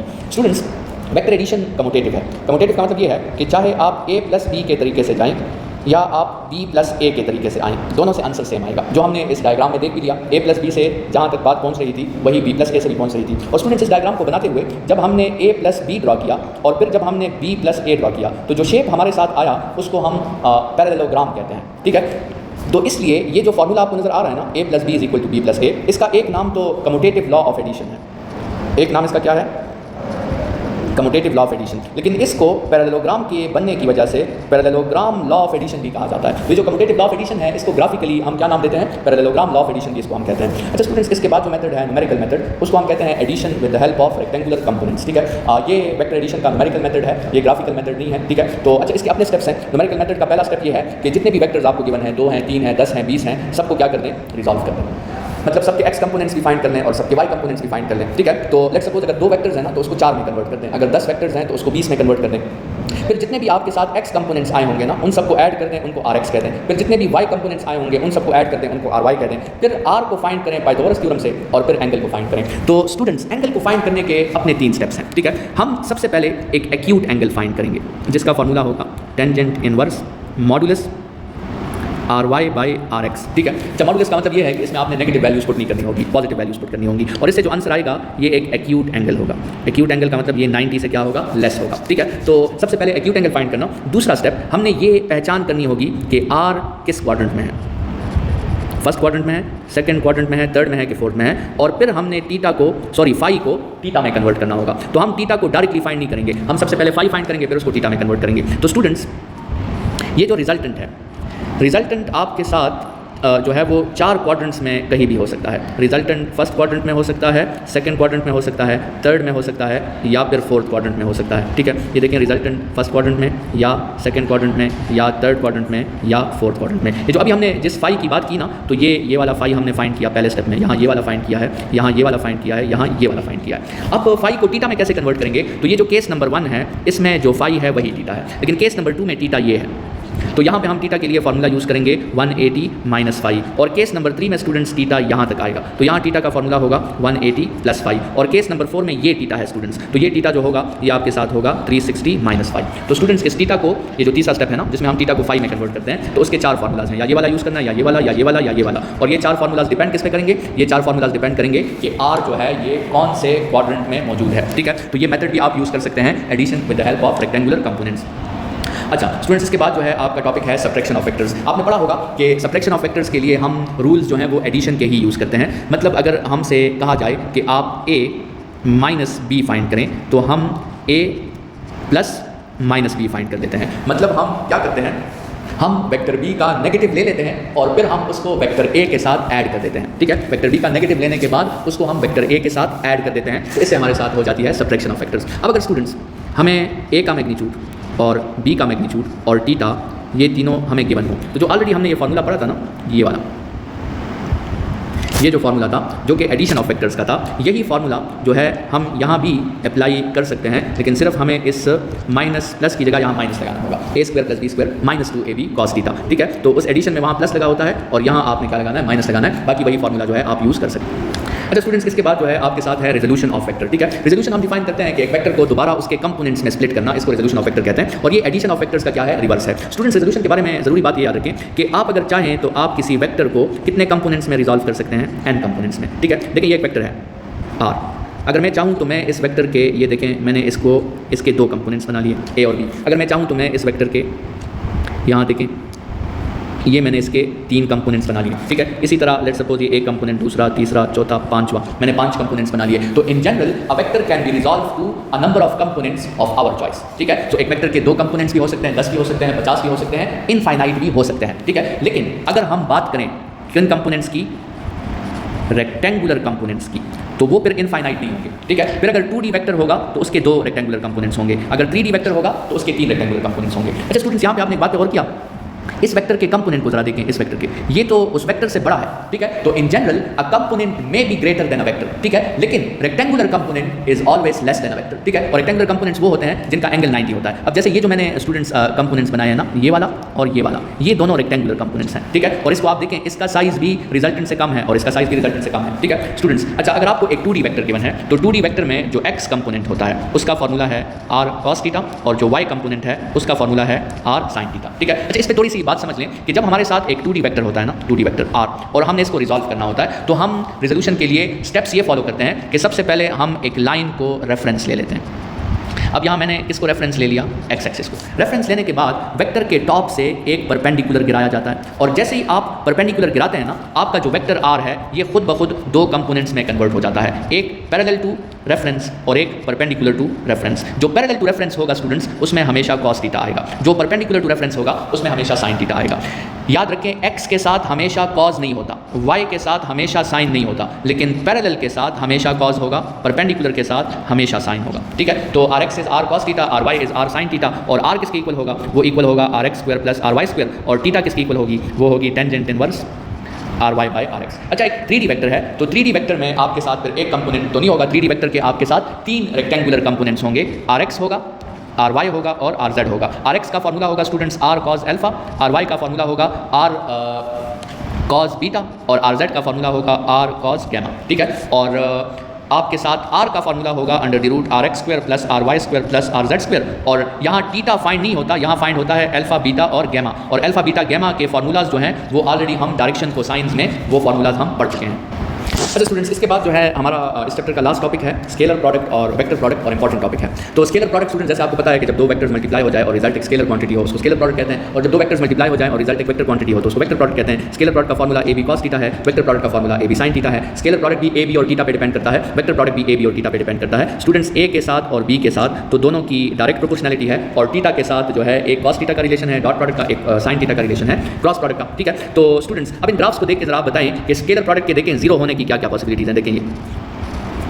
ठीक है। और वेक्टर प्रोडक्ट के जीरो होने की पॉसिबिलिटीज देख लें, ठीक है। तो ये देखें, ये स्केलर प्रोडक्ट के जीरो होने की पॉसिबिलिटीज हैं, ये वेक्टर प्रोडक्ट के जीरो होने की पॉसिबिलिटीज हैं। अच्छा, इसी ग्राफ्स के मुताबिक देखें कि वेक्टर प्रोडक्ट पॉजिटिव कब होगा, सॉरी स्केलर प्रोडक्ट और नेगेटिव कब होगा। देखें इस रीजन में देखें पॉजिटिव है, इसमें पॉजिटिव है, इसमें नेगेटिव होगा, ठीक है। सो 0 से लेकर 90 तक या 270 से लेकर 360 तक पॉजिटिव और 90 से लेकर 270 तक नेगेटिव, ठीक है। और इसी तरह वेक्टर प्रोडक्ट को देखें वो कब पॉजिटिव होगा और कब नेगेटिव होगा। तो पॉजिटिव वो होगा 0 से लेकर 180 तक और नेगेटिव होगा वो 180 से लेकर 360 तक, ठीक है। स्केलर प्रोडक्ट की डायरेक्शन की अगर बात की जाए तो हमें जरूरत नहीं है क्योंकि रिजल्ट स्केलर क्वांटिटी है। वेक्टर प्रोडक्ट की अगर डायरेक्शन की बात की जाए तो देखें उसको हमने किससे शो किया है, N unit vector. N unit vector किसको शो करता है, परपेंडिकुलर डायरेक्शन को। इसका मतलब स्केलर प्रोडक्ट की वेक्टर प्रोडक्ट की डायरेक्शन दोनों इंडिविजुअल्स को परपेंडिकुलर होती है, या जिस प्लेन में ए और बी मौजूद है उसको परपेंडिकुलर होती है, ठीक है। तो स्टूडेंट्स यहाँ पे एक बात बहुत जरूरी है, अगर vector A X Y plane में है और वेक्टर बी भी एक्स वाई प्लेन में है तो स्टूडेंट्स ए प्लस बी भी एक्स वाई प्लेन में होगा, ए माइनस बी भी एक्स वाई प्लेन में होगा, लेकिन ए क्रॉस बी जो होगा स्टूडेंट्स वो एक्स वाई प्लेन में नहीं होगा, बल्कि वो उस प्लेन को क्या हो जाएगा, परपेंडिकुलर हो जाएगा। तो याद रखें, एडिशन से प्लेन चेंज नहीं होता, सब्ट्रैक्शन से प्लेन चेंज नहीं होता, लेकिन क्रॉस प्रोडक्ट से प्लेन चेंज हो जाता है, ठीक है। अच्छा स्टूडेंट्स, फिर आपने पढ़ा था कि स्केलर प्रोडक्ट कम्यूटेटिव होता है जबकि वेक्टर प्रोडक्ट एंटी कम्यूटेटिव होता है। एंटी कम्यूटेटिव का मतलब मैग्नीट्यूड के लिहाज से तो दोनों सेम होते हैं, डायरेक्शन के लिहाज से दोनों अपोजिट होते हैं। स्केलर प्रोडक्ट में ए डॉट ए के मैग्नीट्यूड के स्क्वायर के इक्वल होता है, वेक्टर प्रोडक्ट में ए क्रॉस ए 0 होता है, वेक्टर प्रोडक्ट में ए क्रॉस ए 0 होता है, ठीक है, नल वेक्टर होता है। अच्छा, इसी प्रॉपर्टी के बेस पे आई डॉट आई 1 होगा, जे डॉट जे 1 होगा, के डॉट के 1 होगा, आई डॉट जे 0 होगा, जे डॉट के 0 होगा, के डॉट आई 0 होगा। और क्रॉस प्रोडक्ट में आई क्रॉस आई 0, जे क्रॉस जे 0, के क्रॉस के 0, लेकिन आई क्रॉस जे क्रॉस के आई, के क्रॉस आई जे, और अगर इनकी डायरेक्शन को रिप्लेस कर दें तो वो माइनस के माइनस आई माइनस जे आ जाएगा। स्टूडेंट्स, अगर ए 3 डायमेंशनल वेक्टर है और बी भी 3 डायमेंशनल वेक्टर है तो फिर उनके डॉट प्रोडक्ट को फाइंड करने के लिए आप क्या करेंगे, ए एक्स और बी एक्स को मल्टीप्लाई कर देंगे, ए वाई और बी वाई को मल्टीप्लाई कर देंगे, ए जेड और बी जेड को, और उन सबको आपस में ऐड कर देंगे। और अगर आपके साथ ए भी एक 3 डायमेंशनल वेक्टर है, बी भी एक 3 डायमेंशनल वेक्टर है और आपने ए क्रॉस बी फाइंड करना है तो फिर स्टूडेंट्स आपने एक 3 क्रॉस 3 डिटर्मिनेंट ओपन करना होगा, जिसका पहला रो यूनिट वेक्टर्स होंगे, दूसरा रो ए के कोफिशिएंट्स होंगे और तीसरा रो बी के कोफिशिएंट्स होंगे, ठीक है। स्टूडेंट्स, क्रॉस प्रोडक्ट का जो ग्राफिकल मीनिंग है वो है area of the parallelogram. Cross product का जो ग्राफिकल मीनिंग है वो क्या है, एरिया ऑफ द पैरेललोग्राम है, और पैरेलल वेक्टर्स का क्रॉस प्रोडक्ट हमेशा 0 होता है स्टूडेंट्स, ठीक है। अच्छा स्टूडेंट्स, अगर आपसे एमसीक्यूज में ये पूछे कि what is the projection of b on a तो उसका एक फॉर्मूला है बी कॉस थीटा, एक फॉर्मूला है a dot b divided by a magnitude. अगर आपसे पूछें what is the projection of a on b तो उसका एक फॉर्मूला है ए कॉस थीटा और दूसरा फॉर्मूला है a dot b by b magnitude. और अगर आपसे पूछे what is the angle between a and b तो the angle between a and b आपके साथ जो है वो उसके लिए कौन सा फॉर्मूला यूज़ करेंगे, cos theta is equal to a dot b by a b, ठीक है। ये कुछ फॉर्मूलाज हैं जो आप एमसीक्यूज पे यूज़ कर सकते हैं। स्टूडेंट्स, अब इन तमाम पॉइंट्स को हम थोड़ा सा समराइज कर लेते हैं और इनके कुछ टिप्स एंड ट्रिक्स जो हैं वो हम डिस्कस कर लेते हैं, ठीक है। स्टूडेंट्स, याद रखें कि किसी वेक्टर के जनरली कितने कंपोनेंट्स होंगे, इनफाइनाइट कंपोनेंट्स होंगे, लेकिन अगर वो वेक्टर एक 2D वेक्टर है तो फिर उसके कितने रेक्टेंगुलर कंपोनेंट्स होंगे, सिर्फ 2। लेकिन अगर वो वेक्टर एक 3D वेक्टर है तो उसके कितने रेक्टेंगुलर कंपोनेंट्स होंगे, 3। किसी वेक्टर के मिनिमम 2 कंपोनेंट्स जरूर होने चाहिए और मैक्सिमम तो जैसे हमने बात की कि कितने कंपोनेंट्स हो सकते हैं, इनफाइनाइट, ठीक है। स्टूडेंट्स, स्केलर ऑपरेशंस जो हैं ये आपके साथ सिंपल अलजेब्रा के जरिए होते हैं और वेक्टर ऑपरेशंस जो हैं ये स्टूडेंट्स वेक्टर अलजेब्रा के जरिए होते हैं, ठीक है। यूनिट वेक्टर्स जो होते हैं स्टूडेंट्स, इसको हम किसके लिए यूज़ करते हैं, डायरेक्शन के लिए। और इसको क्यों डायरेक्शन के लिए यूज़ किया जाता है, क्योंकि इसके अपने कोई यूनिट्स नहीं होते, ठीक है। अच्छा स्टूडेंट्स, ए क्रॉस ए से नल वेक्टर आता है और ए माइनस ए से भी नल वेक्टर आता है, लेकिन ये दोनों आपस में इक्वल नहीं है। क्यों इक्वल नहीं है, क्योंकि एक सब्ट्रैक्शन है, एक मल्टीप्लिकेशन है। सब्ट्रैक्शन से जो स्टूडेंट्स रिजल्ट आएगा ना, जो नल वेक्टर आएगा, ये अपने प्लेन को तो चेंज नहीं करेगा ना, क्योंकि सब्ट्रैक्शन तो प्लेन को चेंज नहीं करता, जैसे हमने आगे लेक्चर में बात की। तो ये नल वेक्टर इन वेक्टर्स को कोलिनियर होगा, इतना हम श्योरिटी से कह सकते हैं। लेकिन ये जो ए क्रॉस ए से नल वेक्टर आ रहा है, ए क्रॉस ए से, ये तो इन दोनों को परपेंडिकुलर होगा। तो ये वाला नल वेक्टर परपेंडिकुलर है जबकि ये वाला नल वेक्टर कोलिनियर है, इसलिए इन दोनों नल वेक्टर्स को हम इक्वल नहीं कर सकते।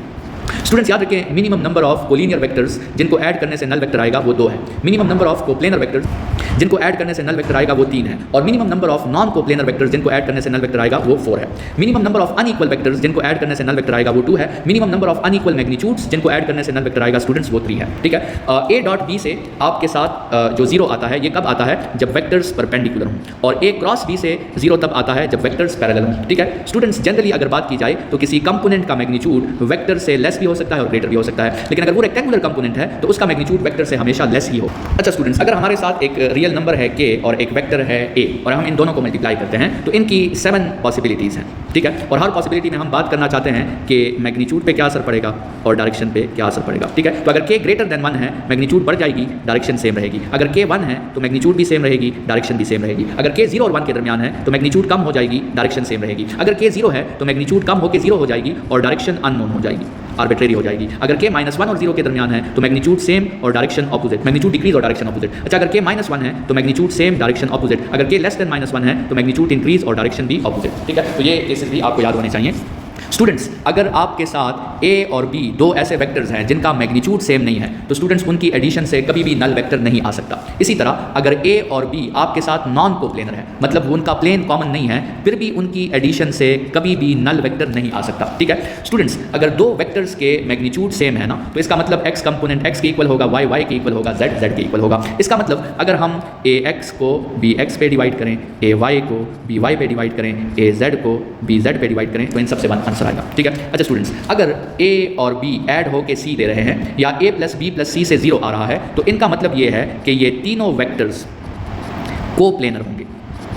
ये तीनों वेक्टर्स फिर क्या होंगे, कोप्लेनर होंगे। स्टूडेंट्स, अगर a क्रॉस b से c आ रहा है तो ये c a को भी परपेंडिकुलर होगा और c जो है b को भी परपेंडिकुलर होगा। और स्टूडेंट्स, अगर एडिशन ऑफ वेक्टर्स का रिजल्ट सब्ट्रैक्शन ऑफ वेक्टर्स के रिजल्ट के मैग्नीट्यूड के लिहाज से इक्वल है तो इसका मतलब वो दोनों वेक्टर्स एक दूसरे को परपेंडिकुलर है, मतलब उन दोनों वेक्टर्स में एंगल जो है वो 90 है। स्टूडेंट्स, जैसे हमने ऊपर भी कहा कि अगर आपसे कहा जाए कि projection of b on a जिसको हम b cos थीटा कहते हैं तो ये फार्मूला फाइंड करना है, और projection of a on b जिसको a cos थीटा कहते हैं तो फिर आपने ये फार्मूला जो है वो यूज़ करना है। स्टूडेंट्स, ये जो i + j का वेक्टर होता है किसी कोऑर्डिनेट सिस्टम में, ये एक वेक्टर है i + j, तो ये x एक्सिस के साथ भी 45 एंगल बनाता है और y एक्सिस के साथ भी 45 का एंगल बनाता है। इसी तरह अगर एक वेक्टर 3 डायमेंशनल है i + j + k तो ये x एक्सिस के साथ, y एक्सिस के साथ और z एक्सिस के साथ, तीनों के साथ कौन सा एंगल बनाता है, 54.74। स्टूडेंट्स, अगर दो वेक्टर्स की एडिशन से एक तीसरा वेक्टर आ रहा है या दो वेक्टर्स की सब्ट्रैक्शन से एक तीसरा वेक्टर आ रहा है तो अगर आप इनमें a dot b cross c find करेंगे तो इनका रिजल्ट हमेशा नल वेक्टर के इक्वल होगा। ठीक है, और इसका एक और तरीका समझने का ये है कि अगर a dot b cross c से नल वेक्टर आ रहा है तो फिर ये तीनों वेक्टर्स हमेशा क्या होंगे, ये तीनों वेक्टर्स हमेशा कोप्लेनर होंगे। स्टूडेंट्स, a डॉट b और a क्रॉस b का मैग्नीट्यूड कौन से एंगल पे इक्वल हो जाते हैं, 45 पे, लेकिन a डॉट b और a क्रॉस b कभी भी इक्वल नहीं हो सकते क्योंकि a dot b scalar quantity है जबकि a क्रॉस b आपके साथ वेक्टर क्वांटिटी है। स्टूडेंट्स, ये आपका वेक्टर्स का डोमेन था। इस लेक्चर को रिवाइज करें, अपने साथ पॉइंट्स इस लेक्चर के मेंशन कर लें। ये जो पीडीएफ है इस लेक्चर का और इसी तरह इस लेक्चर का जो एमसीक्यूज का फाइल है, ये दोनों आपको, जिस तरह मैंने कहा कि इस लेक्चर की डिस्क्रिप्शन में आपको एक व्हाट्सएप चैनल का लिंक मिल जाएगा, उस लिंक से आप ये जो है पीडीएफ फाइल, ये लेक्चर भी और एमसीक्यूज का डाउनलोड कर सकते हैं और फिर आप इसको प्रैक्टिस कर सकते हैं। तो नेक्स्ट जो हमारा लेक्चर होगा स्टूडेंट्स वो इस वेक्टर चैप्टर के एमसीक्यूज पे होगा। एमसीक्यूज आपको उस व्हाट्सएप चैनल में मिल जाएंगे, उसको सॉल्व करें लेक्चर अटेम्प्ट करने से पहले ताकि आपको उस एमसीक्यूज का फायदा हो। थैंक यू स्टूडेंट्स, खुदा हाफिज़।